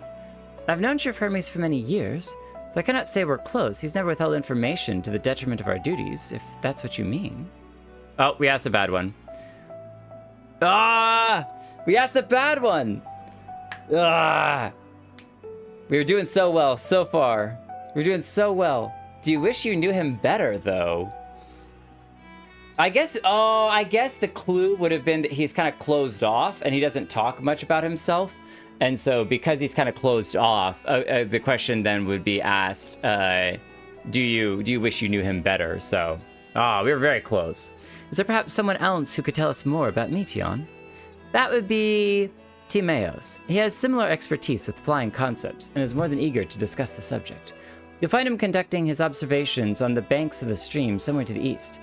Oh, and unless you take a particular joy in rambling discourse, I suggest you keep your questions concise. I shall try to keep that in mind. Thank you for your patience and your insight. Think nothing of it. If there is aught else you need during your stay, please do not hesitate to ask. Well, I thought we were doing pretty well. Come, Jake. I think we've taken enough of Ismane's time. What was that, 2 of 3? 2 of 3? Flop. What? Like, do you wish you knew him better? Like, that was more on task. Our investigation is off to a fine start. Wouldn't you agree? I don't know. Chat might disagree. From here, I propose that we split up. I shall continue making inquiries with the resident observers, if you could track down the colleague Ismene mentioned. While I did feel compelled to interject once or twice during that previous conversation, you seem more than capable of drawing forth the answers you seek. All I ask is that you watch your footing around the stream. We can meet back here once you finish speaking with this Timaeus. Timaeus? Yeah, probably Timaeus. Timaeus. Timaeus. Yes, that's the name for me. Stand alone with the Timaeus. Timeh. I don't know if any of you listen to Stormlight Archives, but the audiobook is a character who, not the dramatization, but she always calls this guy's name Jalana. It's so funny. Fascinating. Yes, simply fascinating. You don't often see a familiar show such interest in someone other than its master. Oh, you find me fascinating. Well, thank you. Erato. We got run over by a horse. Goliath. What are you doing, Goliath, running us over? Why, hello. You're a familiar, yes? And you've come alone to survey the grounds of Olympus, have you? Well, very good. If you have any pressing questions, do let me know. I'll do my best to answer them. Oh, okay, cool. Well, we don't have any pressing questions. Not for you, at least. Ow. She said watch our footing around the creek. Can we make this? Nope, we got our shoes wet. That's all right. Timmy, don't mind the wet shoes. Squish, squish, squish. Squelch, squelch, squelch. Yes, yes. I am Timaeus, but please keep your voice down. You'll startle the birds. The following event cannot be skipped. Ugh. Okay. What do we get? 2 out of 3 the first time? Let's try to be more on track this time. So what is it you wish to speak about? Is it true? We don't want to question their... Yeah, we don't want to question his skills or abilities. So what do you think of Chief Hermes' flying creations? Chief Hermes' work? A worthy subject indeed. Those beings which soar through the clouds, majestic and graceful, are ever a favorite of creators. Even now, with so many varieties in existence, the flood of newly imagined concepts continues unabated. What sets the chief's creations apart, however, is how they benefit from his boundless knowledge of the celestial realm. Birds that climb so high that they disappear from view, others which traverse the boundless sky in moments, and all without riding the currents. I know of none save he who can conceive such marvels. Even we who prize elegance of form above all else are dumbfounded by his genius. Meteon 2 is a marvel, then? My opinion on that matter would be superficial at best. Despite my admiration for Meteon as a concept, I have never delved too deeply into the inner workings of her nature. I know that she has a gift for communicating via emotions, but otherwise her abilities are a mystery to me.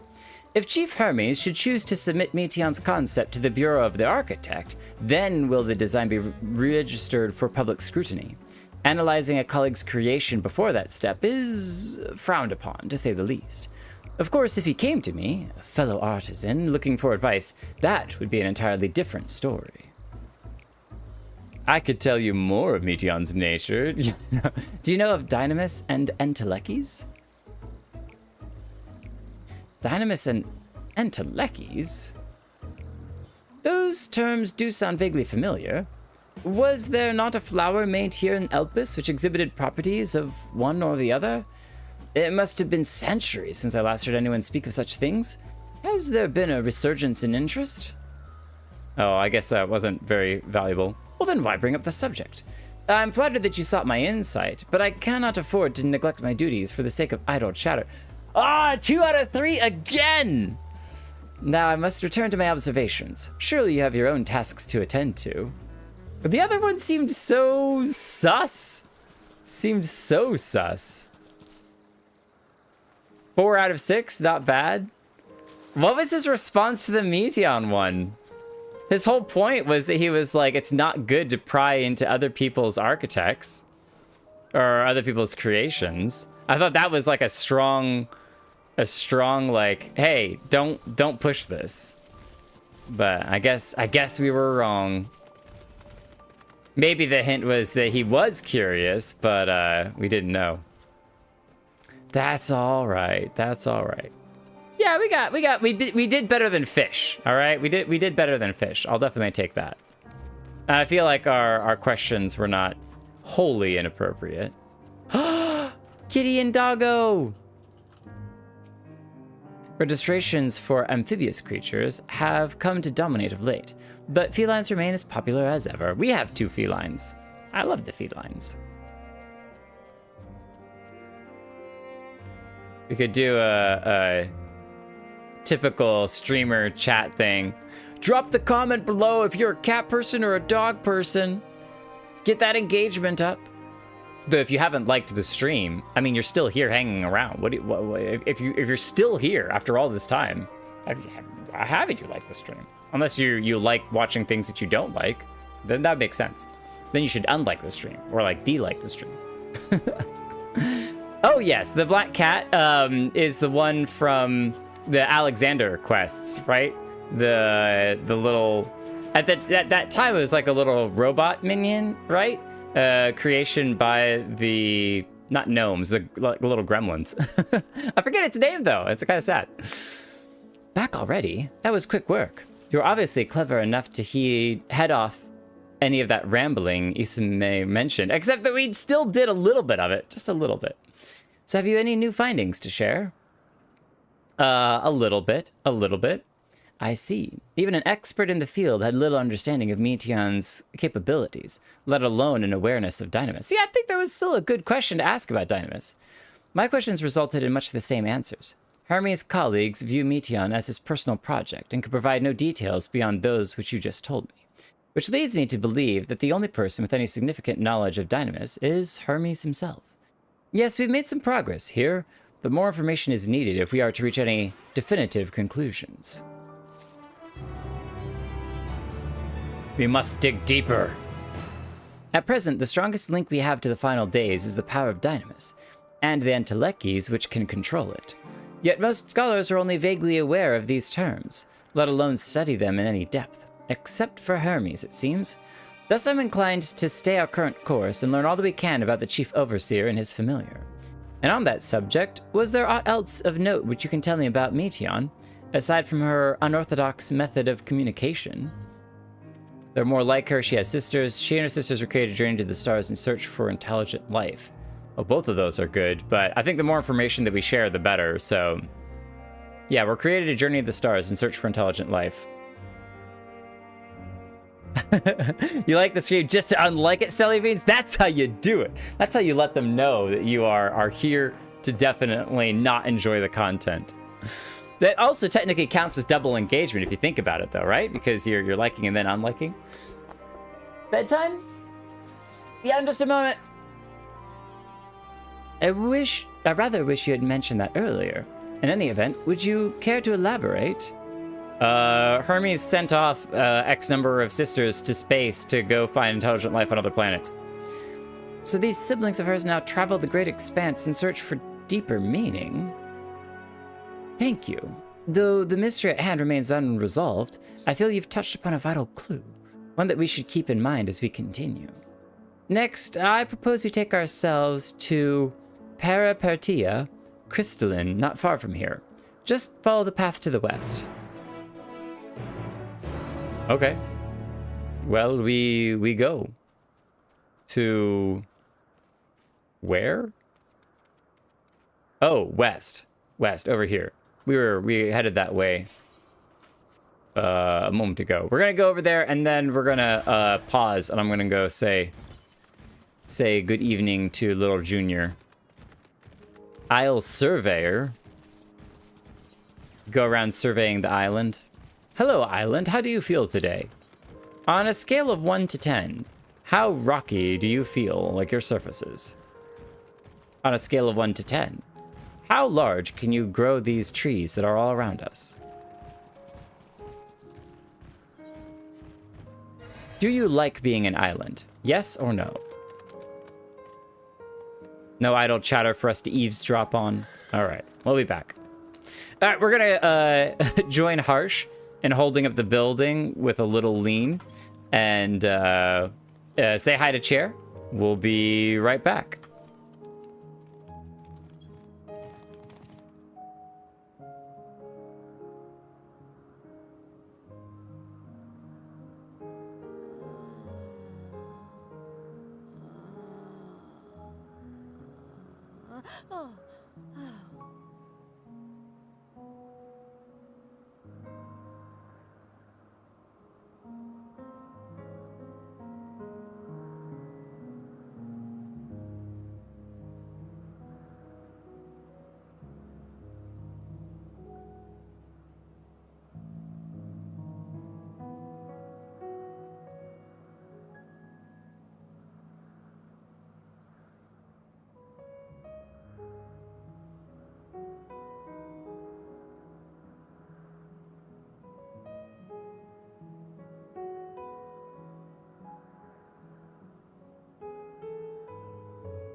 Ha!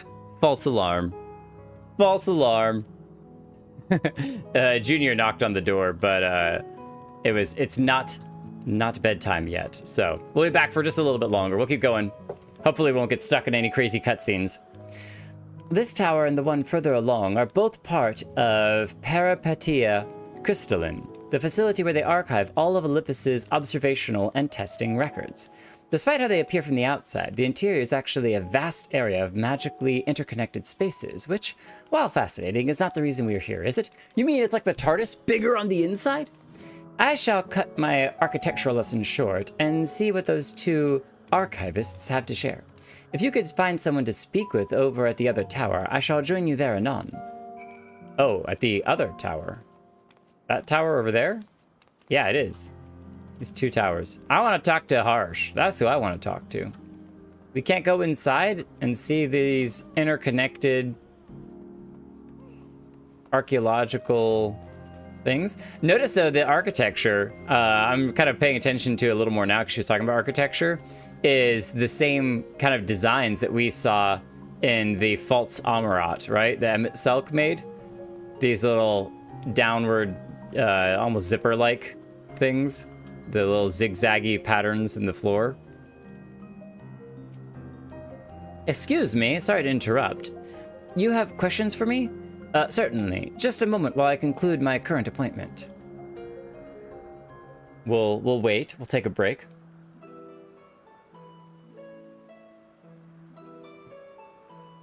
Are we going to run into some familiar people? Indeed. So if you could provide a comprehensive log of those behaviors, we should then have a sufficient data for our official records. Herbda. Now, what was it you wished to speak with me about?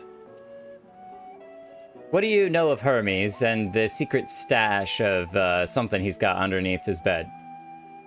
The Chief Overseer's personal research project?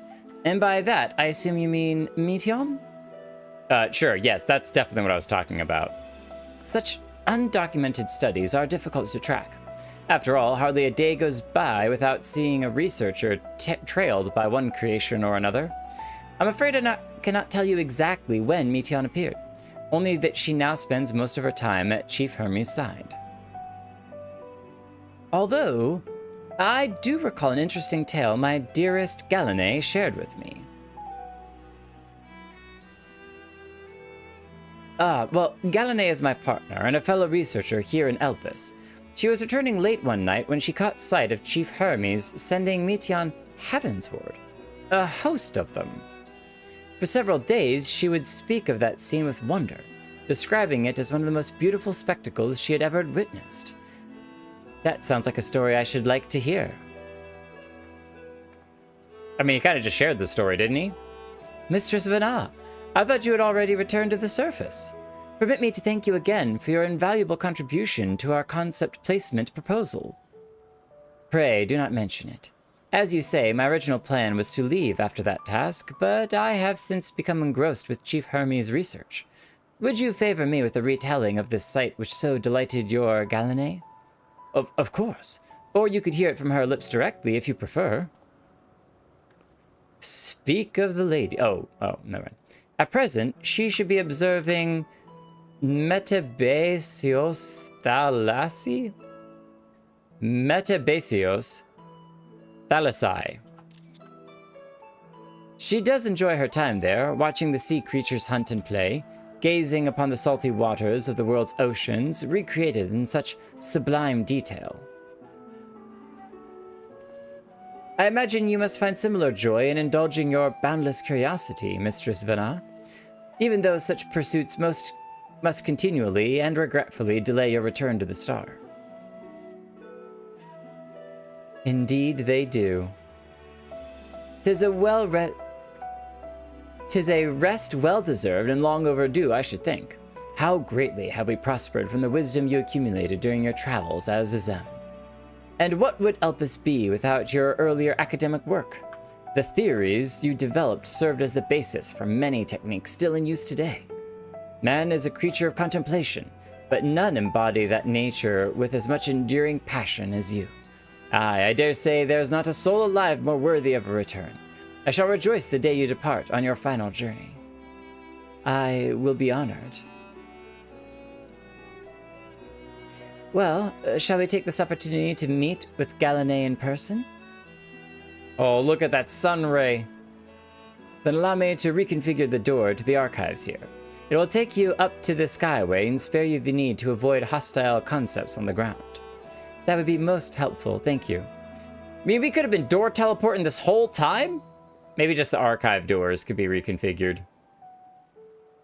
Delicious burrito.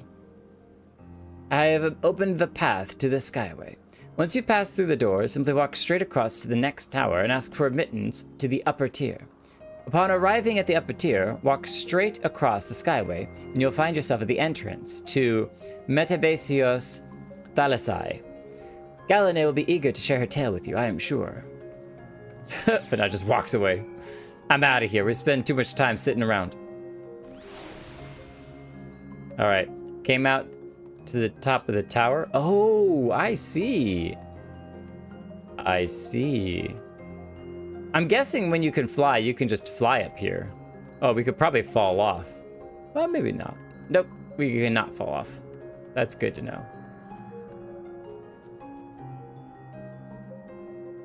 We definitely break our legs for sure. There's Karinika flying around. Have we been to...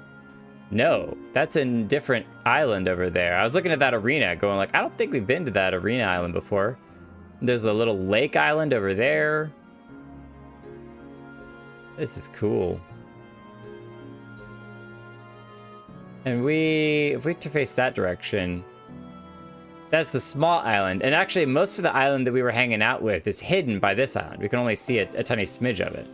Like way over there, I think, is the place that we kind of came through and then came down the steps and everywhere. So this is a huge map. Just massive. Mistress Vana, just passing through? Then allow me to prepare the path. If you need further assistance, there is always an observer or two out on the upper Skyway. Not even worth talking to. Just walk through.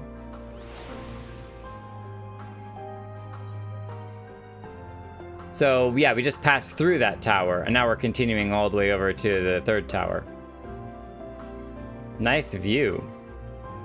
Now, if there's an ether current up here, we definitely need to make sure that we grab it while we're up here, because I feel like we're not going to get many opportunities to get up here without going the long way around. But I don't see any ether currents. Only the towers. It's not hiding in the grass over here, is it? Ooh, it's a long way down. Look at the little birdies down there. Those are probably the horses, the white horses, the Pegasi. What do you think? Is it Pegasuses or Pegasi? Unhurried observer. That door leads to the Thalassai, but perhaps you can trouble this person for assistance with finding Galenay. Mistress Vana, I was not told to expect... we would have prepared an official welcome. I wasn't planning on being here. Please, there's no need for fanfare. I only wish to speak with Galenay, if that might be arranged. Oh, yes, Galenay, of course. I'll inform her immediately. Well, she might be engaged in a testing phase. You could be in for some wait. Should I let her know that your business is urgent? That won't be necessary. This lovely view will keep us occupied until she's ready to receive us. Pegasuses. Hey, Miri, how you doing?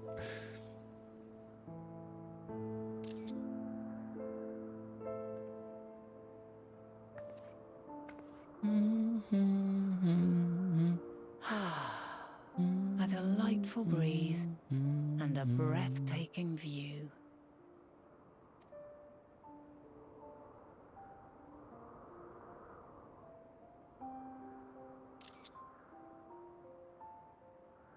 The music is so soft. What is it like in the future?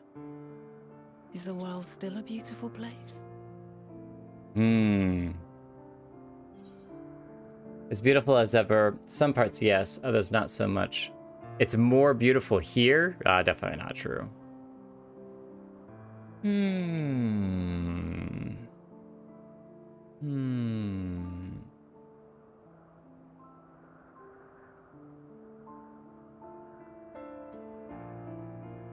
I think it's truthful. Some parts, yes. Others, not so much. But that's kind of true of anything and everything, right? there's always kind of good and bad. There's always growth and death, and I don't know, part of that makes it kind of beautiful too. So I think I'm gonna be honest and just say some parts yes, others not so much, because that's true. There are some parts that are struggling, especially right now with the final days. But there's definitely parts that are beautiful. Dark hidden places, rife with danger. Those have an altogether different, but no less powerful sort of appeal. While we wait, will you not tell me about your adventures? Oh man, that's about a 2-year journey. The portentous events which led you here, but the simple delights all your own. We've got like 200 or 130 VODs that you could watch through. By learning about the future world, I may gain insight into future me's plans. That's really good, Krinika. Yep, the good and the bad. But more than that, I have an interest simply as a fellow traveler. Short of going somewhere oneself, there's naught more stirring than hearing another's account. Or seeing pictures.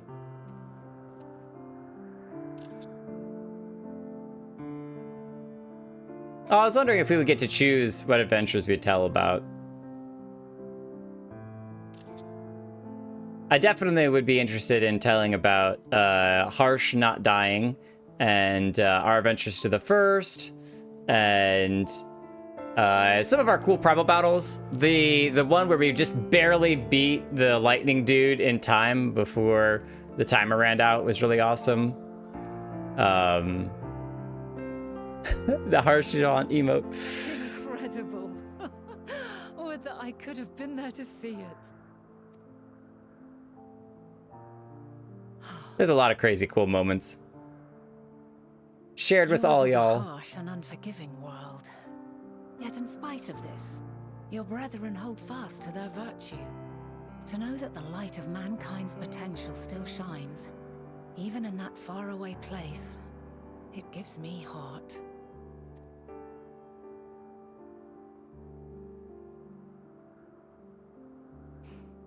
Thank you for regaling me with your tales. I will treasure every word. Oh, and also Tataru is queen of the planet, so... As you know, I was once a scholar. And among other things, I sought to understand the workings of the world. What exactly is ether? How formed the laws of nature? Whence sprung mankind? Riddles and mysteries beyond counting. Over the years, I have managed to find answers to some few of them. Yet rather than attain a sense of mastery, the more I understood, the more I came to hold the world and its miracles in awe. We too are miracles, each and every one of us, born of the warm breath of life that traverses the heavens, swirling through eternity. When I fully grasped the improbability of our existence, nothing felt impossible anymore. If it could be imagined, it could be done. The improbability of our existence.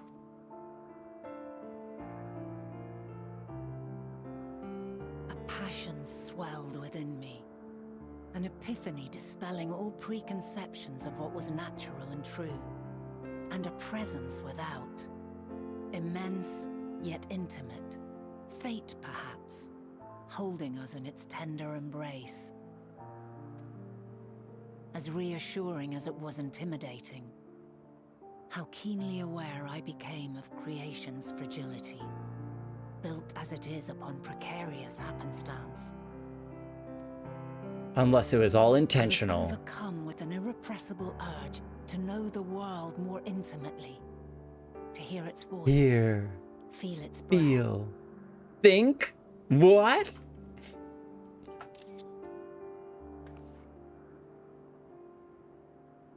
I ventured forth on a journey that very day. So very long ago now. It's the second time we've had hear, feel, think. Freed from presumption and prejudice, I saw the world through a newborn's eyes.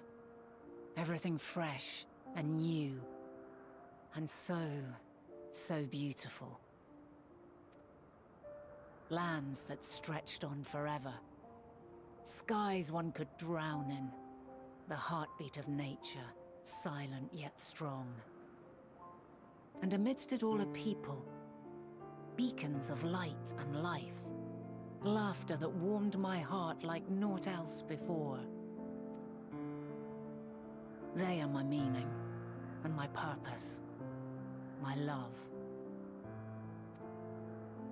That's why she can't give up. And so long as they need help, I cannot return to the star. Because there are people who need her. And there are still people to care for. Perhaps my future self is still waiting for it.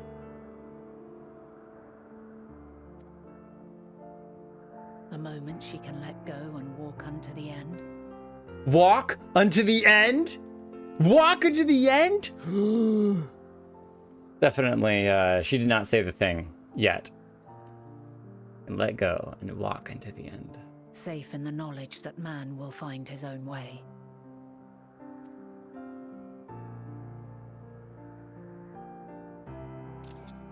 You, who are our future, tell me this, and tell me true. Has your journey been good? Has it been worthwhile? Yoshi P asking the player directly.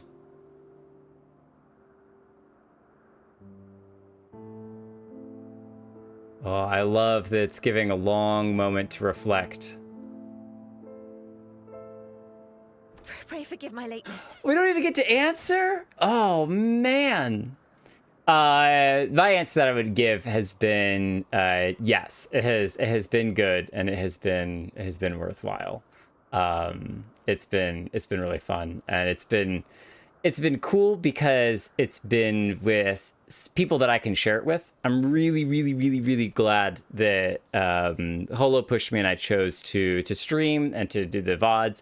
Even if you go back and watch the early VODs, the quality is absolutely horrific and terrible, and I had no idea what I was doing. But it's been a lot of fun, and I think kind of in that reflection, what makes it good and worthwhile is having people to share those experiences with, that it's not a fully selfish, I'm just going to do it myself and get to the end and be like, oh, that was a great story. Okay, bye.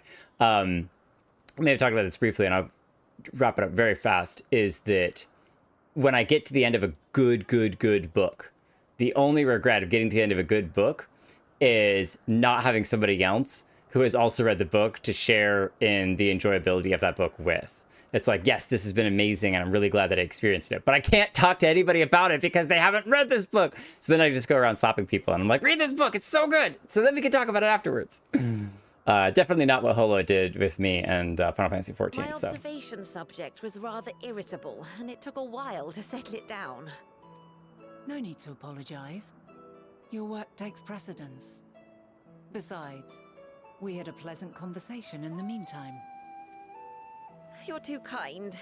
Now then, I'm told you wished to ask me some questions. Indeed. I've an interest in one of Hermes' creations. Meteon. You witnessed a host of them take flight, yes? Oh, that! Yes, I did. 'Twas in the dark of the morn. I'd left the Thalassai after nocturnal observation. As I walked along, I spied a bright light climbing high into the southeastern skies.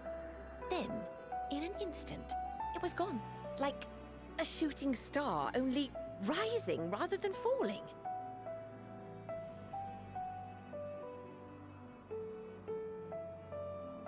Are the meteors that we see in the final days Meteor coming back? But it's like not them coming back yet. But I'm thinking way too much about this. I'm connecting dots between Meteor and them out in space and then coming back like a reverse shooting star, and my brain's going places it shouldn't go. But then another shot up, then another, and another. Intrigued, I made my way to the edge to investigate. It's spelled with an O. Who should I spy on an isle to the south but Hermes and Meteon, the Metea? Rather. Matea. There Materia! were lots of Cloud, them, I got your and materia. I realized they must be the shooting stars that I'd seen. A dazzling spectacle indeed. Have you spoken with Hermes about this? I have a feeling he didn't want anyone to see him. Oh, yes. The sight left such an impression on me that I approached him about his mystery project the very next day. Alas, he said that he couldn't reveal anything just yet, that he needed to conduct further tests. Oh. Very mysterious. It shouldn't be long now, though. He often returns to that isle, and I have a feeling he's nearing a breakthrough. Are they coming back? Wait, is their return what sets off the initial final days? Splendid. We are likewise eager for the details. Well, that is all we wish to ask. Thank you for taking the time to indulge our curiosity. You're very welcome. It's always a pleasure to speak with other inquisitive souls. Oh, and will you be descending now? If so, I shall link the doors for you. Well, thank you. Very kind of you. Please. If they didn't find any life out there and they returned empty and they're entelecchies, which means that they connect like emotionally, maybe the whole planet gets super sad because there's no more life in the universe and the planet decides that it's going to fade like the flower in our hands. Yisu, you tricked me for a moment. I thought you might be Miri. Unless you are Miri. But you got the mentor. Mentor. Close. Wait, is this Sally Beans? Is this Sally Beans' character? Yisu Vima. Nope. Oh, great. Now I'm going to be super confused. This isn't Pidge being Y'shtola's dad. Is this Y'shtola's sister? Yisu, Y'shtola's sister? That's not me, Sally Beans. Nope. That's for sure Miri, but it's different Miri. It's alternate Miri. It's other Miri. Right, Vima. I love it. Oh, we ran into Yuna again. Hi, Yuna. I didn't realize I had literally Yuna's outfit. I actually Googled it to see how close it was because I was like, that seems similar to Yuna. And I'm like, oh no, it's the exact outfit. The exact outfit. Merely different. Oh, the lore reason or Final Fantasy reason? I want both reasons. Give me both. So another piece of the puzzle falls into place.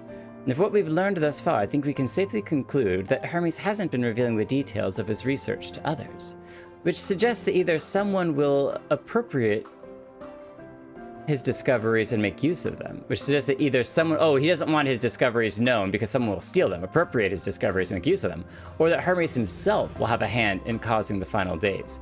Yeah, you put 2 and 2 together quick. Since we have no reason yet to suspect the former, we should consider the latter more likely possibility. Proceeding under that assumption, our next step should be to divine why, or even if, he might desire such a terrible fate for our star. Yeah, so it might be that they return and there's no life or meaning or purpose in the universe. Like, they can't find any purpose in life and meaningless. And he's already, like, really, really sad. And so then when they return empty-handed, he's even more sad, maybe? But it'd be a lot for him to, like, be the one who initiates all of it. That would be crazy. All right, I think we can throw this on and see what the helmet looks like. Oh, I didn't want to actually equip it. No. Let's go back to recommended gear, which should revert. Oh, this is because it's better. It is the recommended gear. All right. Well, that's fine. We'll actually wear it because it doesn't matter. But we'll try on this. There we go. And we need to go here and try on this. There we go. Ooh. It's got like a bear jaguar head thing with the horns. Be right out. And then I bet this visor opens and closes, right? No, you can't close and open that visor. What? Okay, that's wild. That's wild. It does, like, the jaw fits perfectly. Not many helmets have this little jaw pokey thing to explain, you know, that we have a pokey jaw. I'm really sad that you can't open and close the visor on that. I would actually have considered this as a helmet if we could open and close the visor, but that's fine. We'll just update the gear set and roll with this. So, bugs in your teeth. Close that visor. All right, Buzz Lightyear. Actually, I'm gonna pause here and take a seat on the stairs. Go say goodnight to Junior since now he's ready for bed, and then we'll continue and try to learn more. But I have to read this lore thing really quickly. The lore for Miri's sister. Oh, I gotta go above all of the trying on the helmets. Trying on the helmets, trying on the helmets, trying on the helmets, trying on the helmets. There we go. Oh, it's Miri's sister. Oh, just like Miriam say. Yeah. So it's so you have like your own family of characters. That's really cool. And I don't know, have you posted a picture in the Discord of all of your characters? Like side by side, or all the different characters that are all in family together? But I saw the red and black hair and I was like, oh, definitely family. Definitely family. You should. That'd be really cool to see all of your characters. And I love the like lore, you know, depth to it. So, all right, I'm gonna be right back. We're gonna go say hi to Junior. Oh, hold on. I want to read that. Closest I have is Miriam, Miri, and my wife's characters. Some of my alts are family members, otherwise they're friends. Should I ask how many characters you have?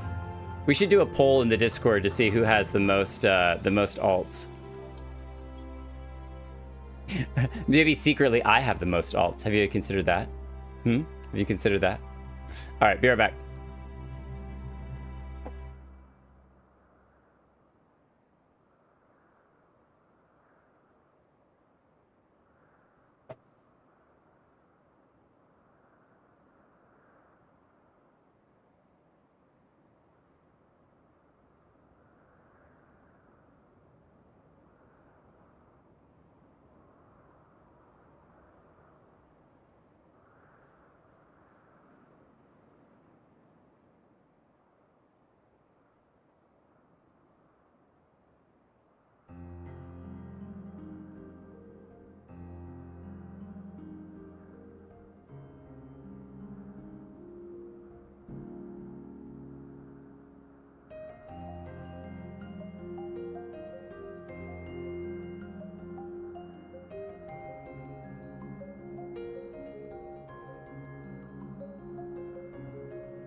What are we looking at?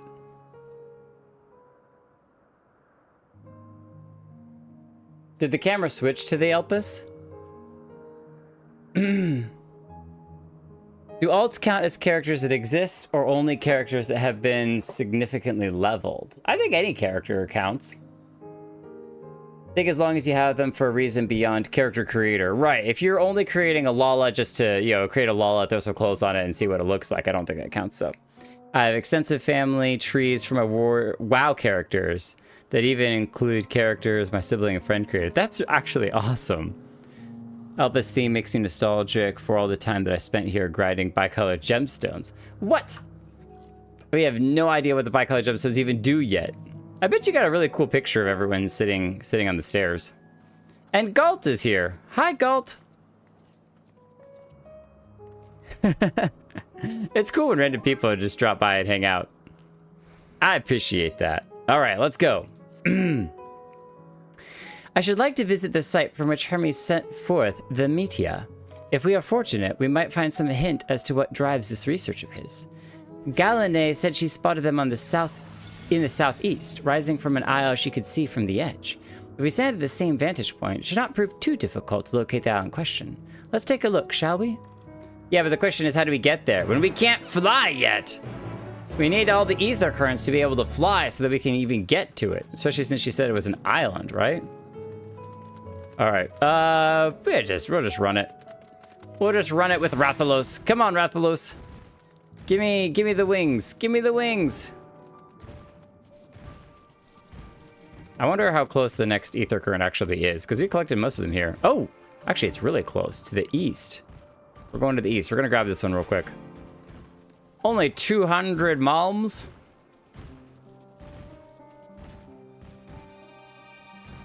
That's practically around the corner. Northeast. Oh, we gotta say hi to this. Ooh, Minotaur. Sup, buddy?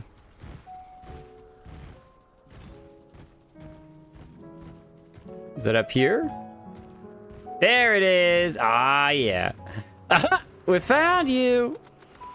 Man, Holo, do you know where that reference is from? Oh, I found you. I know. It's just fun to say malms. All right, off we go. Now the next one's gonna be, oh, still on the same island. 237 to the southeast. But we're going south and we're going east. So let's run around the edge of the island and see if we can find some other ones. So I think it's Monsters Incorporated. Oh, I found you. But it's actually, it's kind of hopeful that you would remember it, because I hear the exact voice in my head, but it's one of those like the dun dun Darla quotes that just forever remains. All right, there's no way we passed it, right? Oh yeah, northeast. So it's got to be right on the edge of the island here, unless it's down. Ah, yeah, behind the rock, hidden behind the rock. I forgot, because we're in the expansion, right, where there's like 1,000 of these things that we got to collect. There's way more than normal. No, I never watched Bob's Burgers, and it was definitely something when we were kids. Some animated or cartoon something or other.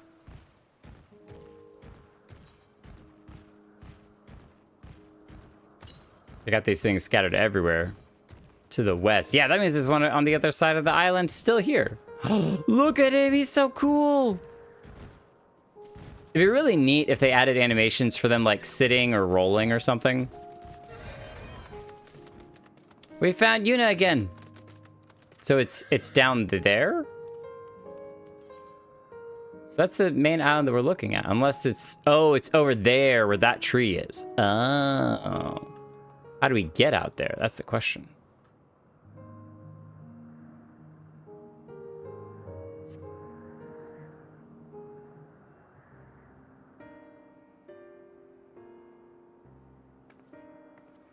With the tree. The Enteleki tree.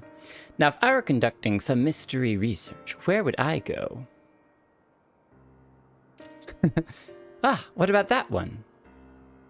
Have you the means to fly? 'Tis quite a distance. Not yet, all right? I'll unlock it soon enough. Inconvenient, but hardly an insurmountable problem. Insurmountable problem? To me, Argos. The golden dog. Seems fairly familiar. Is it her familiar? My friend, would you mind creating a double to carry Jake here over that island? ...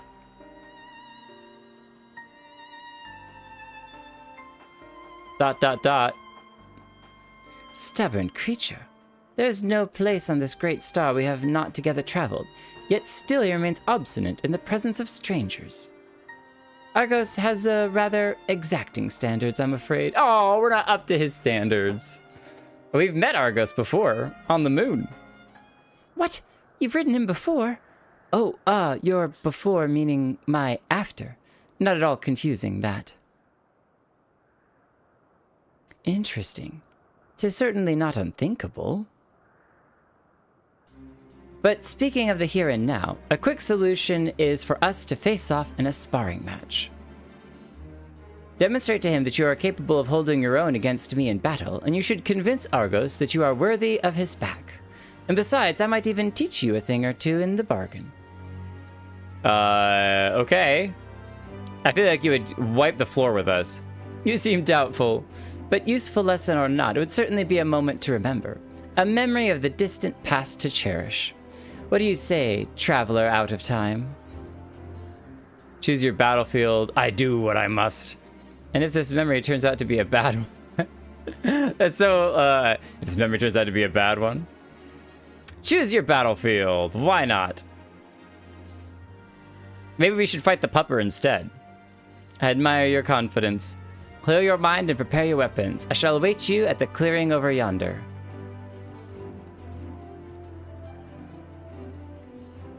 All right, if we gotta prepare all the way, which means all of this better gear, which is much better, we're equipping. She did say prepare our weapons, so that means everything, right? We don't have to hide our individuality. She knows we're from the future. So I think we're set. We'll go back to our robes afterwards, but I'm wearing this new gear, and then we'll glam it afterwards. All right, what clearing did she get to? Oh, over here. We're gonna show her our true colors. Now, do we have enough black dye? Oh, we got plenty of black dye. What would it look like if we dyed everything black? Oh, we could also go... Oh, what? Snow White actually makes it darker? Okay, that's weird. Gray and black with the blue hints. Let's do it. Let's do it. Why not? With a little blue trim to it.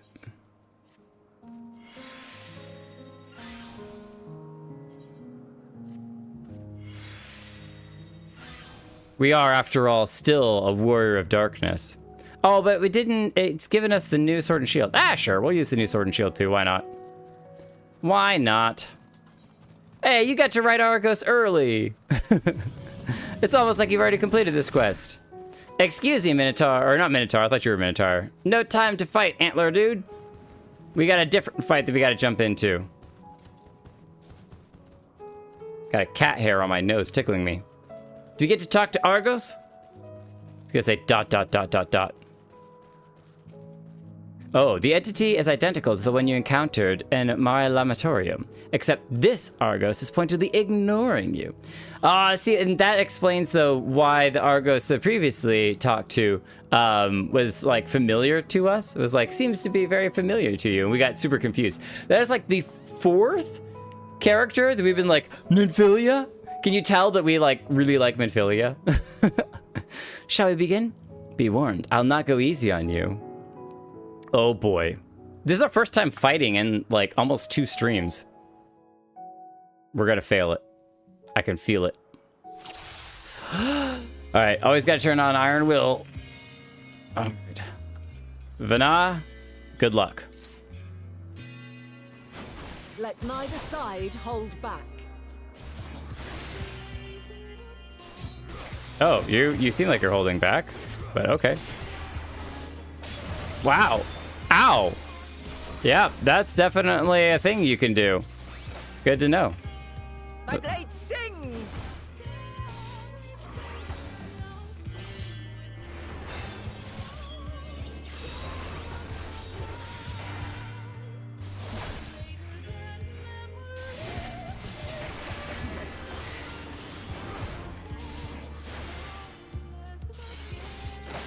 Ooh. Woohoo! Okay, that's fine. That's fine. No problem. No problem. No problem. We don't have a dash, so we had to run that one. But we have plenty of time to run.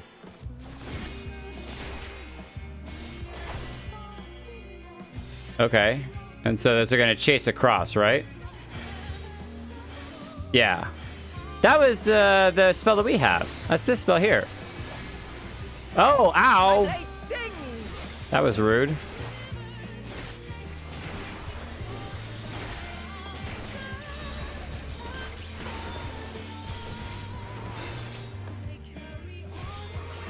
Impressive. I shall have to try something different. But then I wouldn't be able to memorize your moves. It's much easier when I know exactly what you're gonna do. So did she switch to the rogue's daggers? No quarter. Why do I feel like this is gonna spin? Yep, I knew it. I knew it. Oh, it's a dancer move. Nice. The original dancer. I should have recognized that from the kind of bouncing that she was doing. Oh, interesting. Okay, all right, that's fine.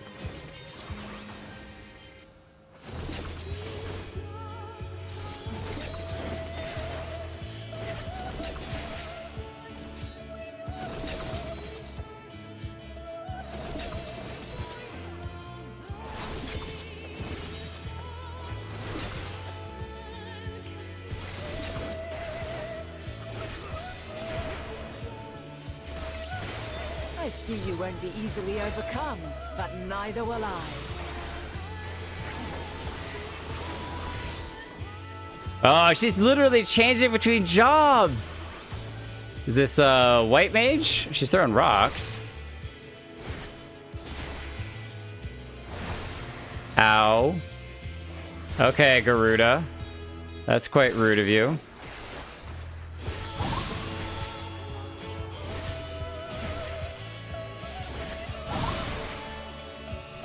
Prepare yourself. Uh-oh, uh-oh, uh-oh. I accidentally clicked out. Alright, I alt-tabbed for a moment. Oh, we know how to do that. Arm's length.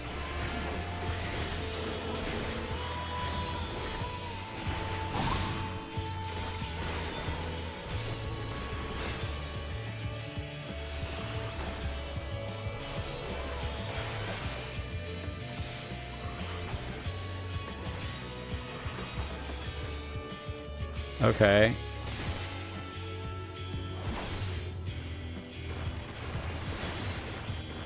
Whee!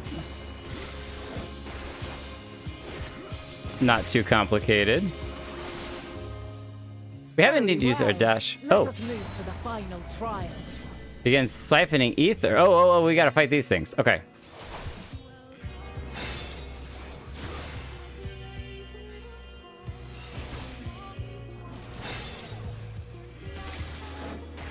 Oh, I see. Now it's moving towards her. And if it gets to her, I'm sure that we will be in lots of trouble. Oh, we didn't finish the other one? Oh, great. All right. Let's get this one.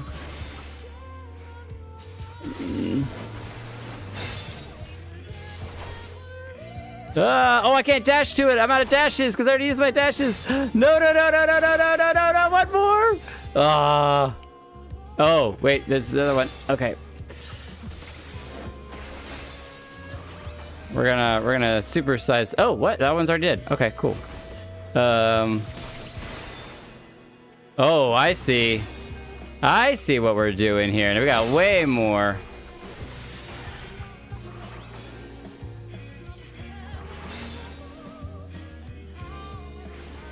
Oh, whoa. That was bad. That was bad. I missed that there was ones right next to her. There were other red ones. Ah, great. All right, let's try to get these. Did I get that other one? I don't think I did. This is not going to be good. All right, still got that one at least.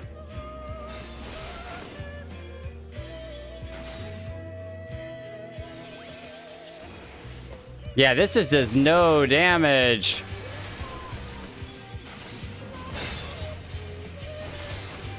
Okay, that wasn't bad. No!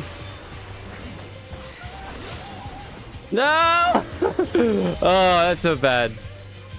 She's maxed out. Transcended her limits. We're dead. We're dead. Where's the... We're gonna bulwark. I think we got bulwark off just in time, maybe. I panicked. I know AoE's the only one because there's so many. We're not taking any screenshots. Did we bulwark that in time? Nope, no, we... Ah, okay, all right. At least you know it's gonna happen, so... Let's try it again. Yeah, definitely adorable. That's fine. Ah. All right, so on that last one, I gotta be way more efficient with my damage. I definitely, on the last one, was starting to panic and just button mash because I was going, oh no! But we really take basically so little damage in general that I don't have to worry about My blade sings. taking significant portions of damage. We can just focus on killing things. Killing those little ethereal things.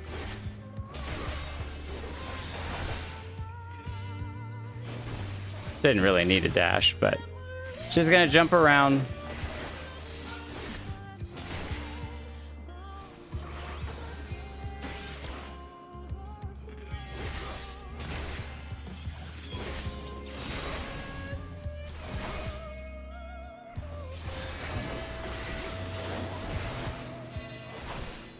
Oh, new route. Okay.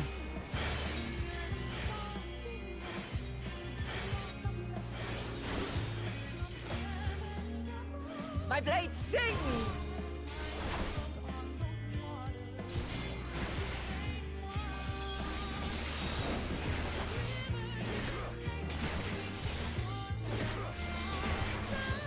Impressive. I shall have to try something different.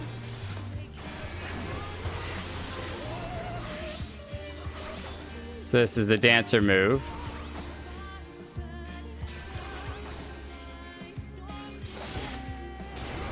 No quarter.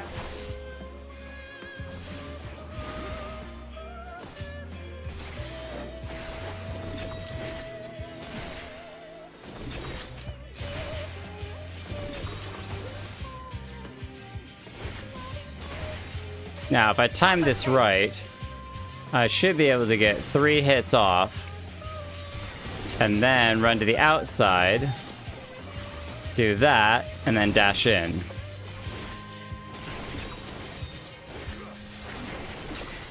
Ooh! Ow.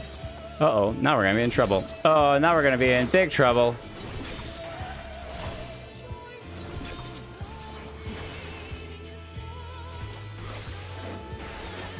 Man, I didn't realize that because I missed it the first time was the knockback kind of like hits you over and over again.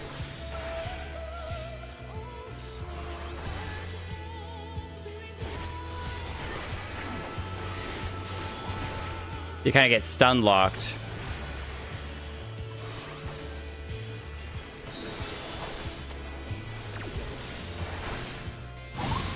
Okay. So now this one is where it kind of tracks you, right? Just follows you around. And you just got to keep an eye on... Gonna get one last hit. Run around the outside of that. And then we can kind of dash back in.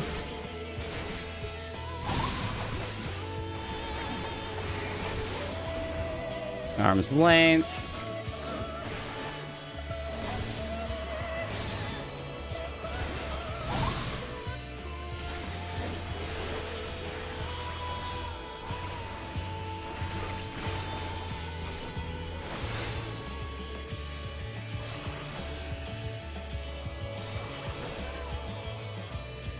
Ooh, boy. Oh, boy. Oh, I forgot this one actually charges for a minute.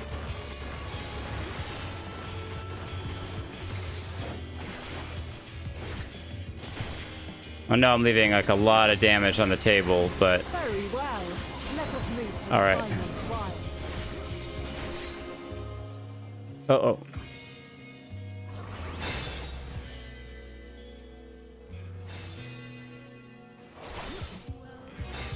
So I know now that I can one-shot these things with Holy Spirit, which is great. All right, where's the next one going to appear? I'm going to save it.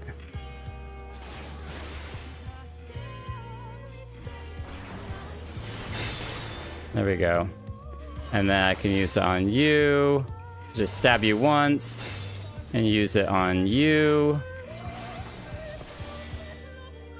And then use it on you. Go around the circle.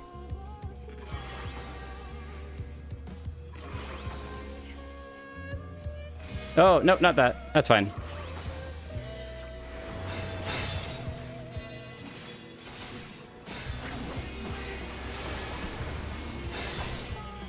All right, last one.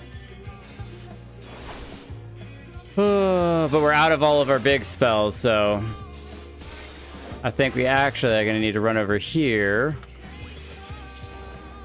Oh, there's just no way. Can I stun these things? There's no way. Oh, goodness. Nope, we're going to fail this one again.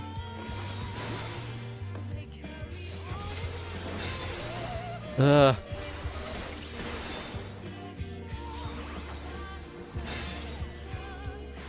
Come on, come on, come on, come on. Ugh, what?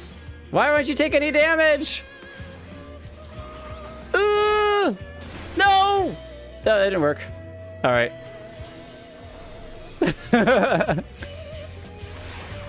Oh, she canceled it. Hollow ground. I don't know that it'll work. We'll try it. But at least you can take pictures.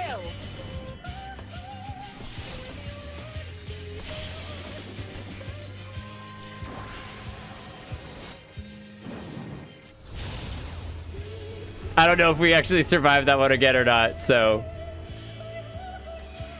Holy Spirit with that 1, 2, 3, is it good? Oh, barely. People of your time are more resilient than I had dared Woo! hope. I have seen enough. Oh, okay. Here I was healing because I thought we were gonna continue the fight.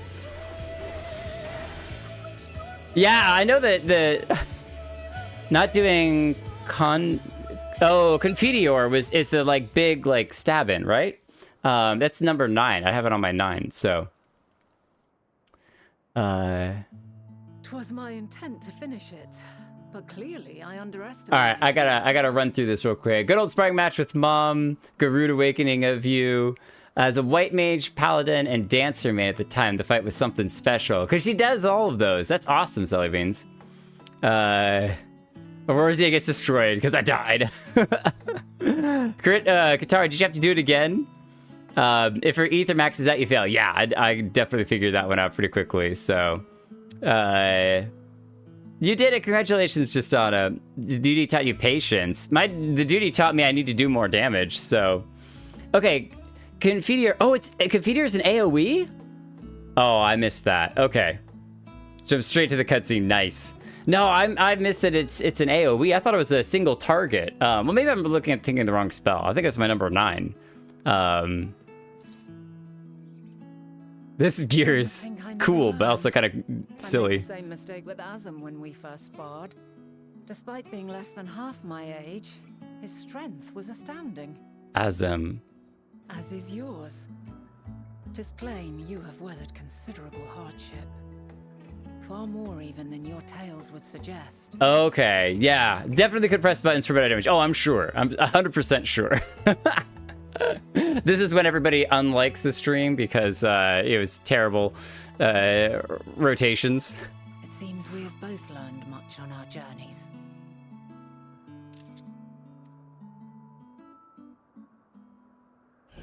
Man, why can't we have glowing eyes like that, huh? Just saying.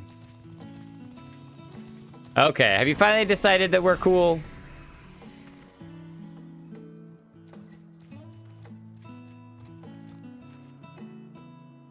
I still feel like she could have kicked our butts if she wanted to. I dare say he is warmed to you. And she was just kind of testing us a little bit. A boon to be sure. He never forgets his favorites, and is ever eager to come to their aid. Aww. And he helps us in the future too. Doggo. Okay, so hold on. Is there something we can hit with this? We're gonna test this real quick. So if I just do, and then so 9. Oh, that one sword is an AoE. Yeah, it deals unexpected damage to all targets and all enemies nearby it. Okay, so what I should, there's all the swords. I see what you're talking about. What I should have done is gotten ready, used the Requiescat, and then waited till a number of them were grouped into a circle, and then dropped this in the middle and just knocked them all out at one time. So, lessons learned. Argos will soon have us standing on the very spot where Metia made their departure into the night sky. With luck, we will learn something of Hermes' intentions. My hope is that we find no connection, no festering wish for oblivion. Then we might have Hermes and his considerable expertise working for us rather than against us. Oh man, I think we got time for maybe one more. I gotta find out what happens here. Let's move over to the edge before mounting, shall we? That will allow Argos to catch the currents rising up from below and give us a smooth ride over the isle.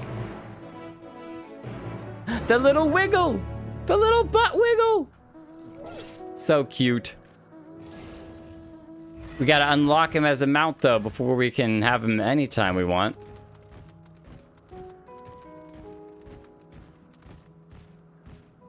Oh, I saw Melitos. Oh, familiar, over here.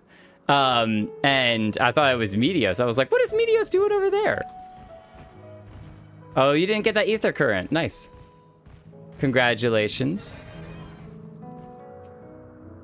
Climb onto Argos' back and we can be off. You know, I honestly cannot remember the last time he carried anyone but me.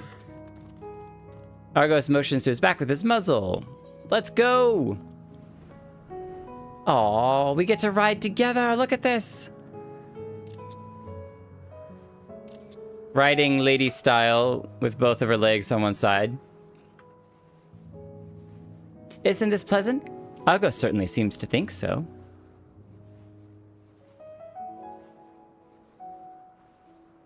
Can I chat with you on the way over? Oh, no, I can't. Now, what was the name of that tree? No something. Ah! No. Wow. Noatoph. It's kind of like the Telophoroi. Noatophoroion. Quite a striking specimen, is it not? Yeah, side saddle. I see some purple bushes, but that's about it. Brace yourself for the landing. I wouldn't want you to tumble off at the last moment. We've got plenty of experience with hard landings. Mostly by jumping off of things and breaking our legs. So. This music. Pile of leaves. Or I guess it's just a bush. Quite a small place, lacking even the most basic equipment.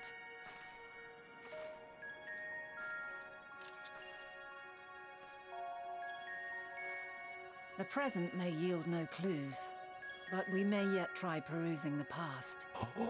Have you done this before? With the echo? Is that your special power? Oh no, we're wearing the wrong gear! We're wearing the wrong gear! Power freely. Worry not. I shall assist you. Oh, we're gonna have to come back and take pictures again when we're wearing the right gear. Come and stand before me. No, I'm so sad that we're wearing the wrong gear. We'll just have to live with it. Decisions made. There are two ways to see the past. The first entails peering through the walls of the soul in the moment a subject is recalling a memory. Peering through the walls of the soul in the moment a subject is recalling a memory. It requires no subject, and is instead a process of piecing together an event from ripples left in the ambient ether. As memories are etched upon the ether of the soul, so too are they etched upon the ether of the world. In this way can history be preserved. Such memories are given to fading, however, and can prove challenging to visit. But come, let us try. Close your eyes. Justana, did you not know that it was AoE either? I'd be glad to know that I'm not the only one.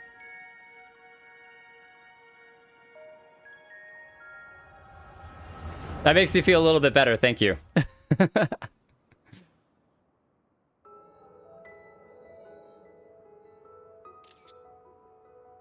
All units fully functional and proceeding on course towards their respective stars.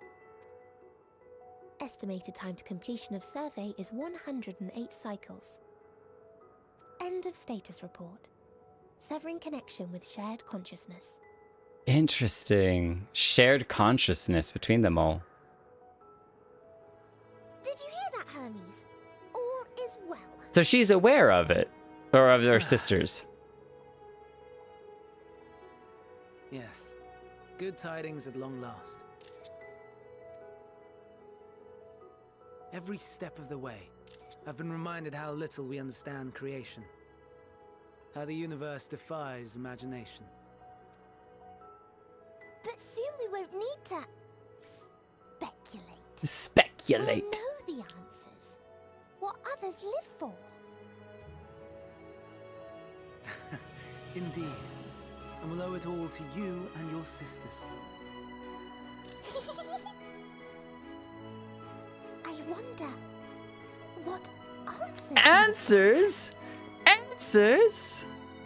Whatever intelligent beings that exist out there are bound to be vastly different from us.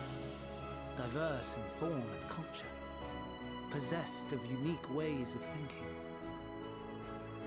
Their conception of life and its purpose will be no exception. Completely and utterly unlike ours. Well, what if they bring back something? Utterly unlike. How? What if they bring something back from the stars? I have no idea. Like a virus. Yet whatever answers we receive, I will not dismiss them out of hand. No. I will think earnestly on them all. And I will share them with our people, that together we may contemplate our own existence. Perhaps then our star will become a better place. Not only for man, but for all life.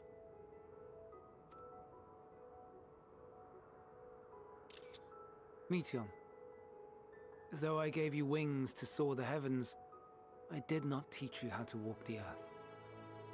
So loath was I to bind another living being.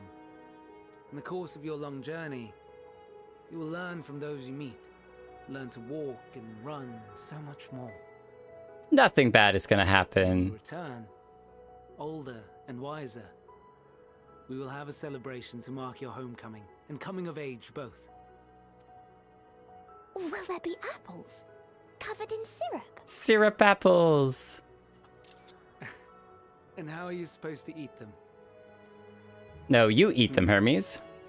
Rather than food, perhaps Good feelings?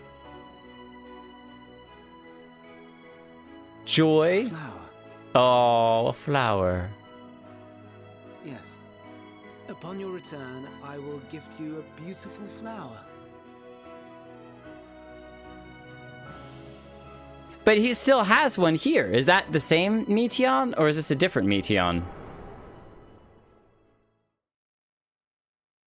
Because she didn't leave, so Endwalker is such a wholesome and happy story, with joy everywhere. Look at the pretty flowers. Nothing bad could happen. So, what is your opinion? Oh, it's true. He's talking to her as a collective hive mind, though she had already severed the hive mind collection. So, but I guess she could reconnect and then tell all of them the same thing. So, retell it. Hermes wouldn't wish for the final days. Hermes is a gentle soul, and yet couldn't say just this moment alone. Yeah, I definitely wouldn't say that he wouldn't wish for the final days. It depends on the results of his experiment. So I think he's a gentle soul, and yet there's something more. There's something else. Like, I want to know what his reaction when they return is. I understand. He is a gentle soul, and well-intentioned. Yet it does not take ill intent to beget ill. We must consider the possibility that something may have gone awry. Perhaps it was oversight, or simply an accident.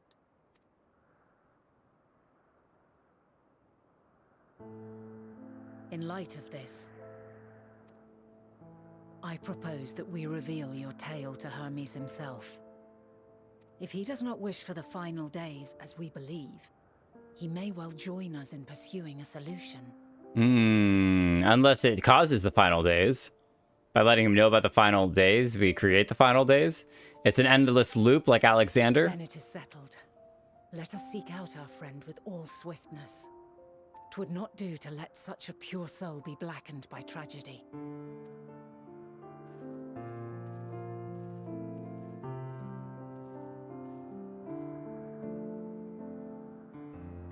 Okay, I guess it kind of makes sense that we fought her in this gear, and then oh, but we're not going to be able to glamour.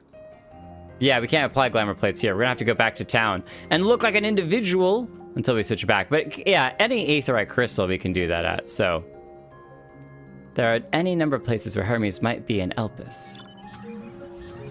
We could do worse than to look in Catissis Hyperborea, the largest facility. It stands in Ethoselecticos Boreas, the northern isle. I wonder, Jake, for an institution which claims to do studious research on every species destined for release in the world, did you not question how they find room for all on so few islands? The answer lies within Catissis itself. I touched upon the practice before back at the archives, where vast areas stitched together out of multiple conceptual spaces. The same holds true for the interior of this facility and its magically constructed environs. 'Tis there, within those sprawling habitats, that the chief overseer and most of Elpis observers conduct the bulk of their work. Come, the simplest route is via the Neos, north of Piotion Oikos. Alright, so now we can hit this. Did we not?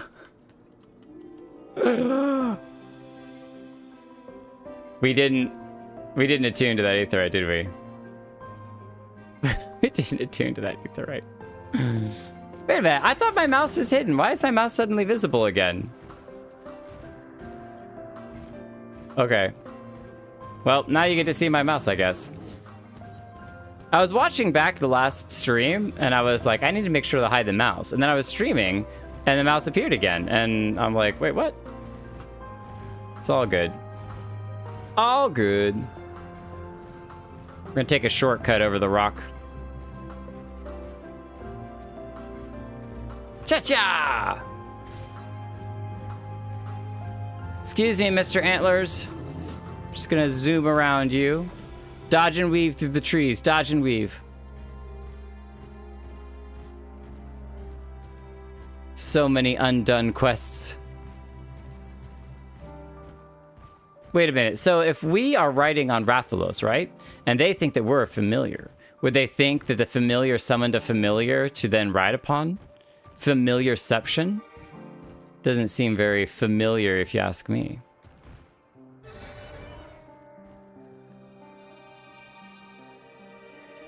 What?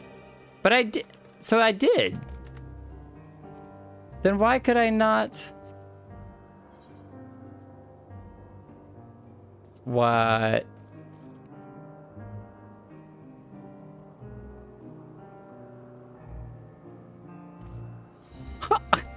I guess because there was somebody standing on it, and I was just clicking on their name, but I needed to move my mouse to the side. I've never run into that issue before. Wow. All right, well, we learned something new, and we got to come along. Oh, these are cute. These are like early phase. Early fairies. I love the different little elemental things. I wonder, are those like minions that you can get? Really cute looking. Yeah, I was targeting Miri. So you have to, if you, I think for me it's X. Hides other users, and then you can just click on like quest objectives and stuff. What's up, Potion Master Yi? It appears to be the teleporter Vana told you about. Motes of light yet hang in the air, suggesting the device was but recently activated. Controller gang? Nah, PC all the way.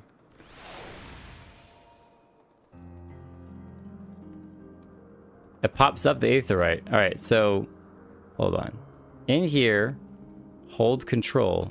Oh, because the little, like the name pops above the quest thing to make it easier to click on. Okay. All right, we got to get to the next green quest, and then we'll pause it there. Ah, good. The Neos acknowledged you as my guest. You should now have the authority to use it as you wish. As for the way to Catissus Hyperborea, we follow this path, then turn left at the crossroads. You see, that's some nice armor. Oh, but... You know what we didn't do at the aetherite because we were so distracted by the fact that we went to the aetherite. We didn't change our gear.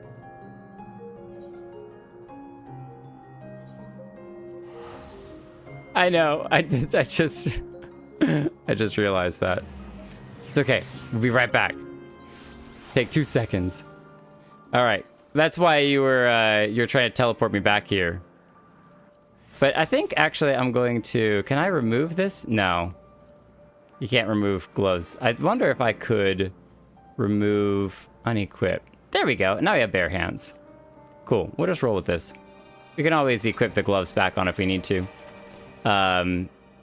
Thank you, Karinika. I'll take a ride. Sure, why not? Oh, you were grabbing an ether current. That makes sense. Oh, you can't fly up there? You have to take the teleporter? Interesting. Or maybe it's just faster to take the teleporter.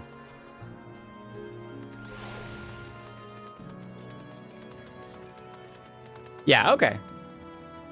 Ah, nice motorcycle. Alright, keep an eye out for ether currents. There's another teleporter there.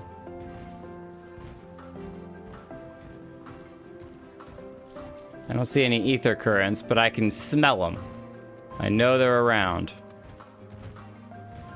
There's one. Haha. You're a cheater, Bike. You cheat someone for one?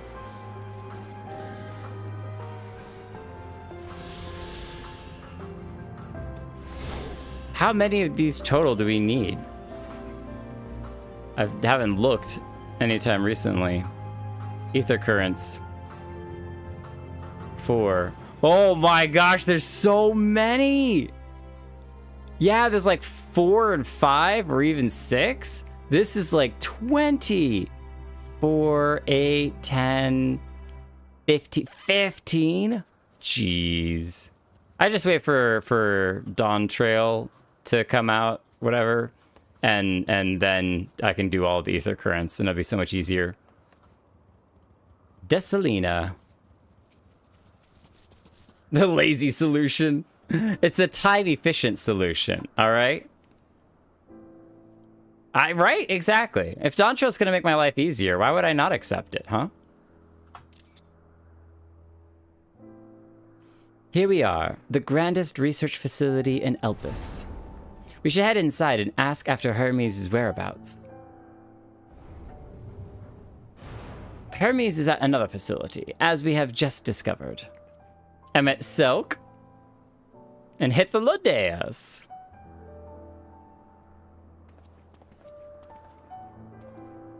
you again. Furthermore, we've confirmed that his studies into Dynamis, as well as his creation of Meteon, were entirely private pursuits. No one else we spoke with appeared to possess the chief's depth of knowledge on the subject, and neither did we hear any tales of stolen research.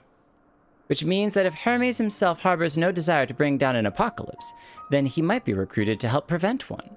We were thinking along the same lines. Or so saith the illustrious Emmett Selk. Such shock. Stunned. According to your story, the 14 divined the connection between the celestial currents in the final days, but were never able to pinpoint the root cause of the calamity.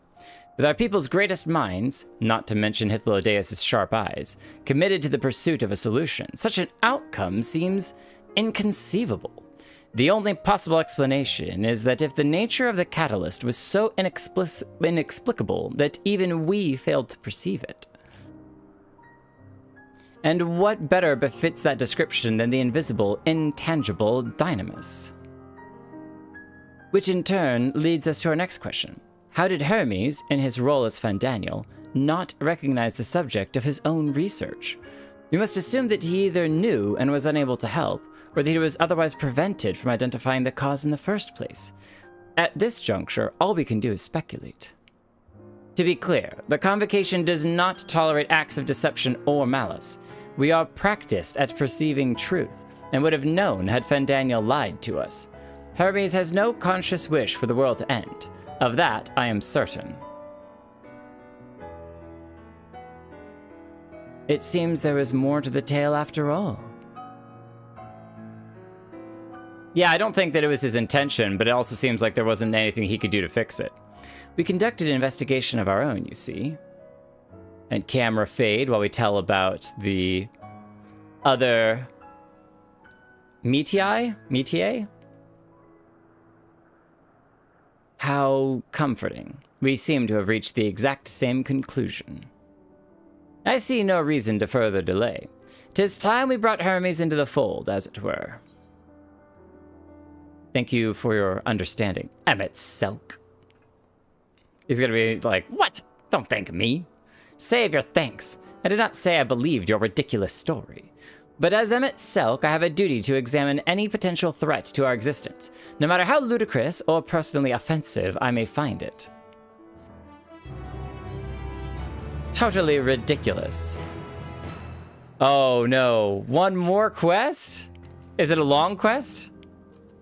Nah, you have like 15, 20 minutes. 15? Ah, we could do 15 minutes. We could do 15 minutes. It was tempting. I was just like, oh man, I gotta know. How lovely. Our married duo has become a quartet. Past disagreements are no reason to reject collaboration in the here and now. I commend Emmett Selk for his practicality. Do not approach me. Do not speak to me. Do not dare to presume to treat me as a friend. I am merely carrying out my duty. Shut up! I don't want to hear it. I think the time for leisurely exploration is past. If I might have a moment to adjust my vision. Y'shtola 2.0. There he is, on the isle next over. Meteon is with him. Hermes appears to be in the midst of an observational study, but I suggest we hurry over before they venture elsewhere. Head straight down the path. We can teleport to Mesopsis Euros from the device at the bottom of the slope.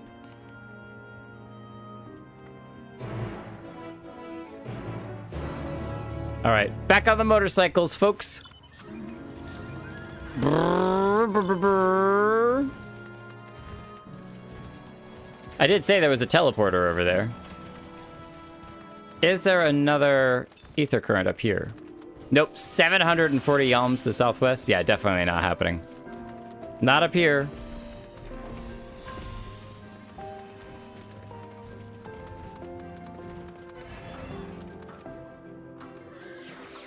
Teleport!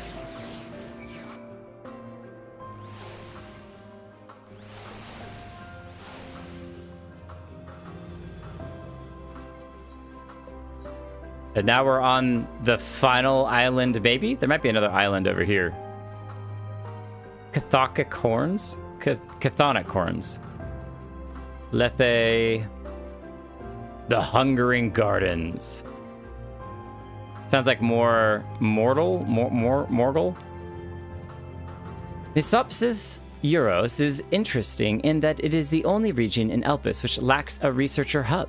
This is largely due to the nature of its observation sites, within which they let loose creatures anticipated to be unruly and dangerous.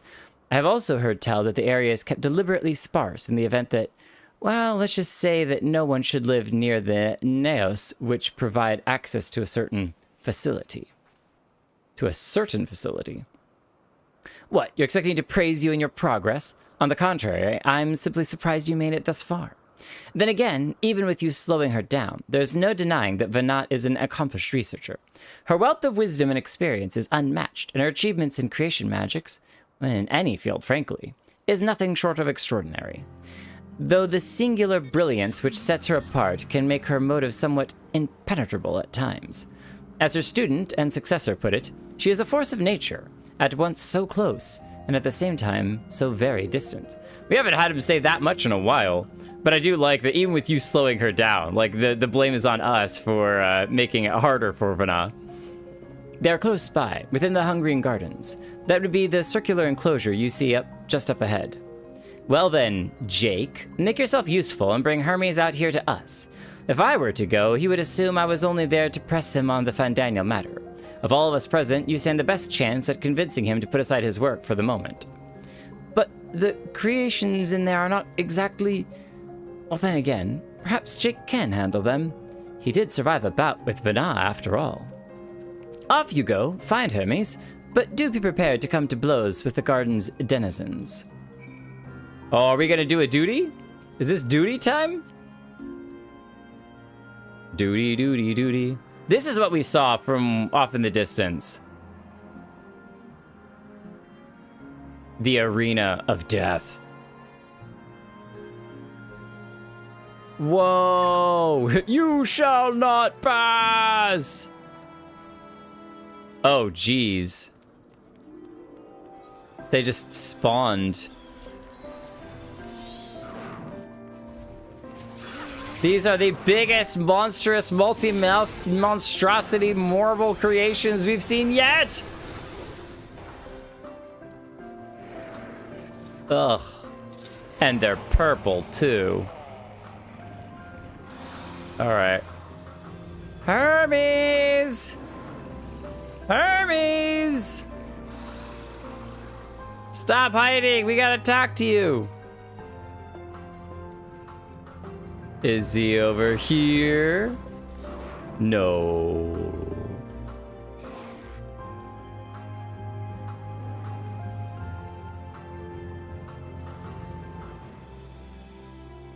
I'm just looking behind all of the rocks at this point. Have we made a full circle yet? No, maybe not. Oh no, botanical abominations! Bear down upon you. Wow, okay. Yep, I definitely do not know where he is. Let's speed this up a little bit. He's not in the center, is he?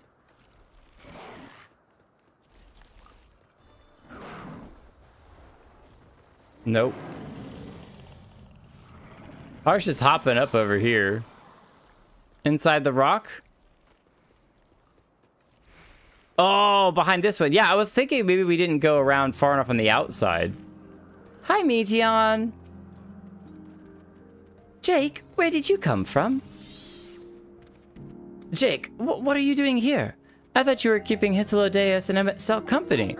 It's a long story. An important matter? And unrelated to my decision on Fandaniel, you say? Well, then yes, I will come. As soon as my work here is finished. It will not be long, I promise. But you should really wait outside the garden with the others. This is no place for idle exploration, which is we were just doing. We were just wandering around. I was like, I wonder if we could speed up his research by helping to murder some of these monsters, but I suppose not. I suppose not.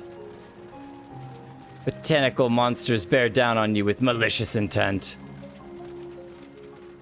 I'm gonna outrun a car! Harsh, you can't run me over! Ah, too slow, too slow! If only you could jump to ally on Paladin. Wouldn't that be nice? That's right. We got here just in plenty of time. Oh, we gotta hide our gear again. There we go. Much better. You spoke with Hermes, then? And were briefly entangled with the denizens of the Hungering Gardens as well, I see. Or should I say, smell. I cannot speak for certain Convocation members, but I, for one, am impressed with your fortitude. Well done indeed. Now that you've convinced Hermes to confer with us, let us pray that things will soon take a turn for the better.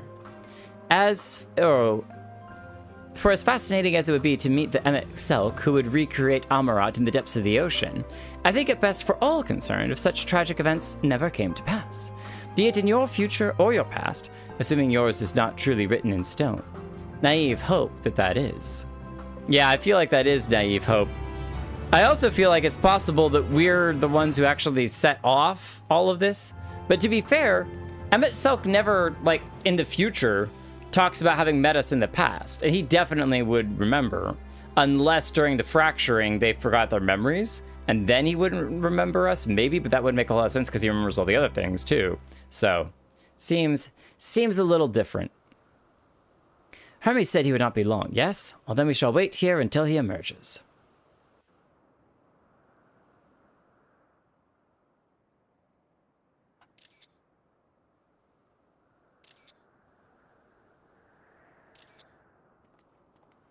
Movie time. My apologies for keeping you waiting. I understand there is a matter you wish to discuss. Aye. A matter of the utmost gravity. If one can suspend disbelief. It's a fantastic, fictitious tale. Tell him what you told us. Who you are and why you came. This is 2 more quests. I got caught up. I got tricked. I had to know, though, what Hermes thought about the story. I'm not going to finish this one. The final days.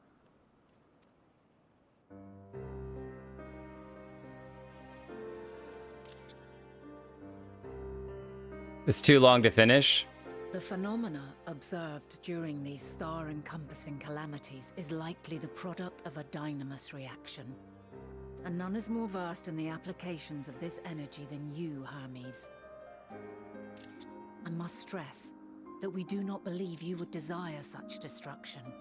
We come not to lodge accusations, but to beg your wisdom. And so, distressing though the exercise may be, I ask that you share with us your opinion on the matter, on the assumption that our visitor's tale is true. Even you, Vana.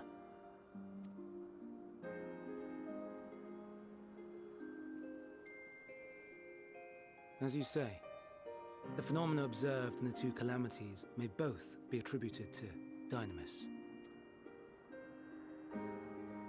Of note is the difference in its effect. In the first final days, it warped creation magics. In the second, it warped the people themselves. The key variable, I suspect, is the etheric density of the men of each age.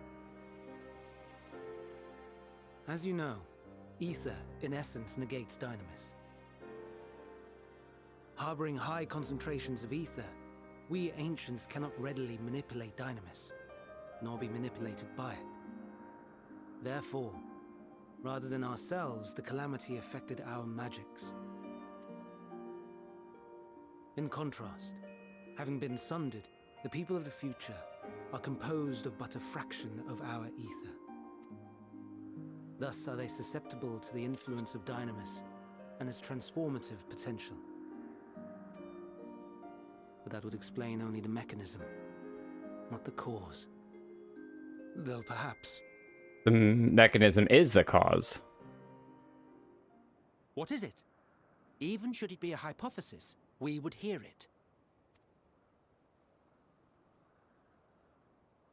Dynamis is an energy put in motion by feelings. Feelings for which there must first exist a source. A source to which the victims must be attuned. one that harbors the self-same negative emotions. Elsewise, it could not be the agent of such extreme change. So it wasn't the stagnation of the celestial currents.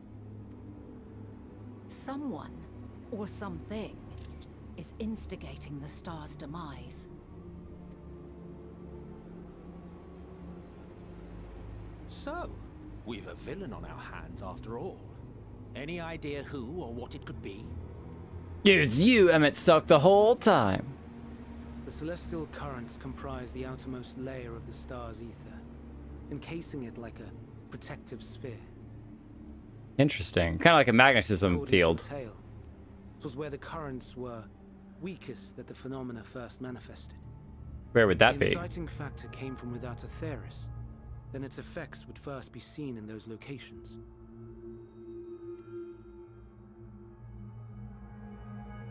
So it's coming in from space.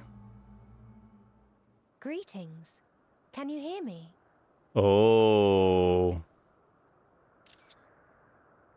Do not be alarmed. I mean you no harm. I Oh. wish only to hear your words, share your feelings, know your thoughts. Wait, what? May we please be friends? Meteon. What is it?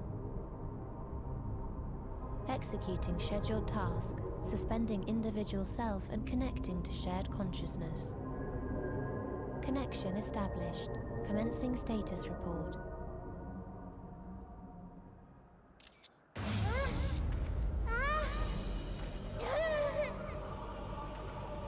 It hurts, it hurts! It hurts! So hot, so cold, so sad. I don't understand. Make it stop. Please, make it stop. Steady, Meteon. Steady. So scared, so lonely. The pain, it's too much. Why?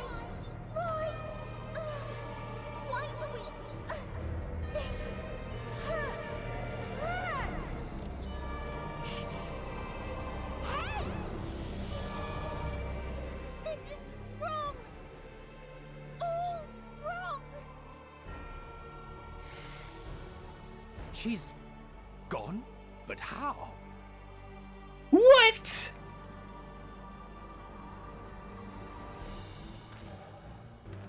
She has altered her etheric density in order to blend in with her surroundings, an ability for avoiding confrontation. Most effective. Frustratingly so. I can't see her either. Not even a trace. They're way too calm for what's happening right now. They're way too calm. Please. This is wrong. My mistake. So please. Are you all right? No. No, definitely not all right. Definitely not all right. In your mind? No.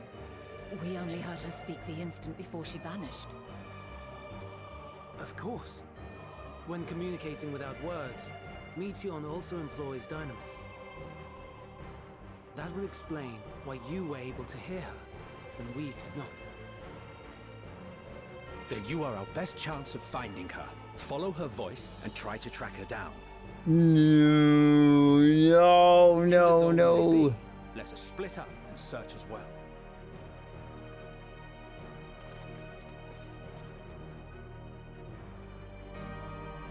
So remember that Hermes was saying that whatever terrible music. Hermes is saying that whatever life form is out there would be unlike anything that we've seen or heard or known or anything, and it would be just a life form unlike anything that we know about.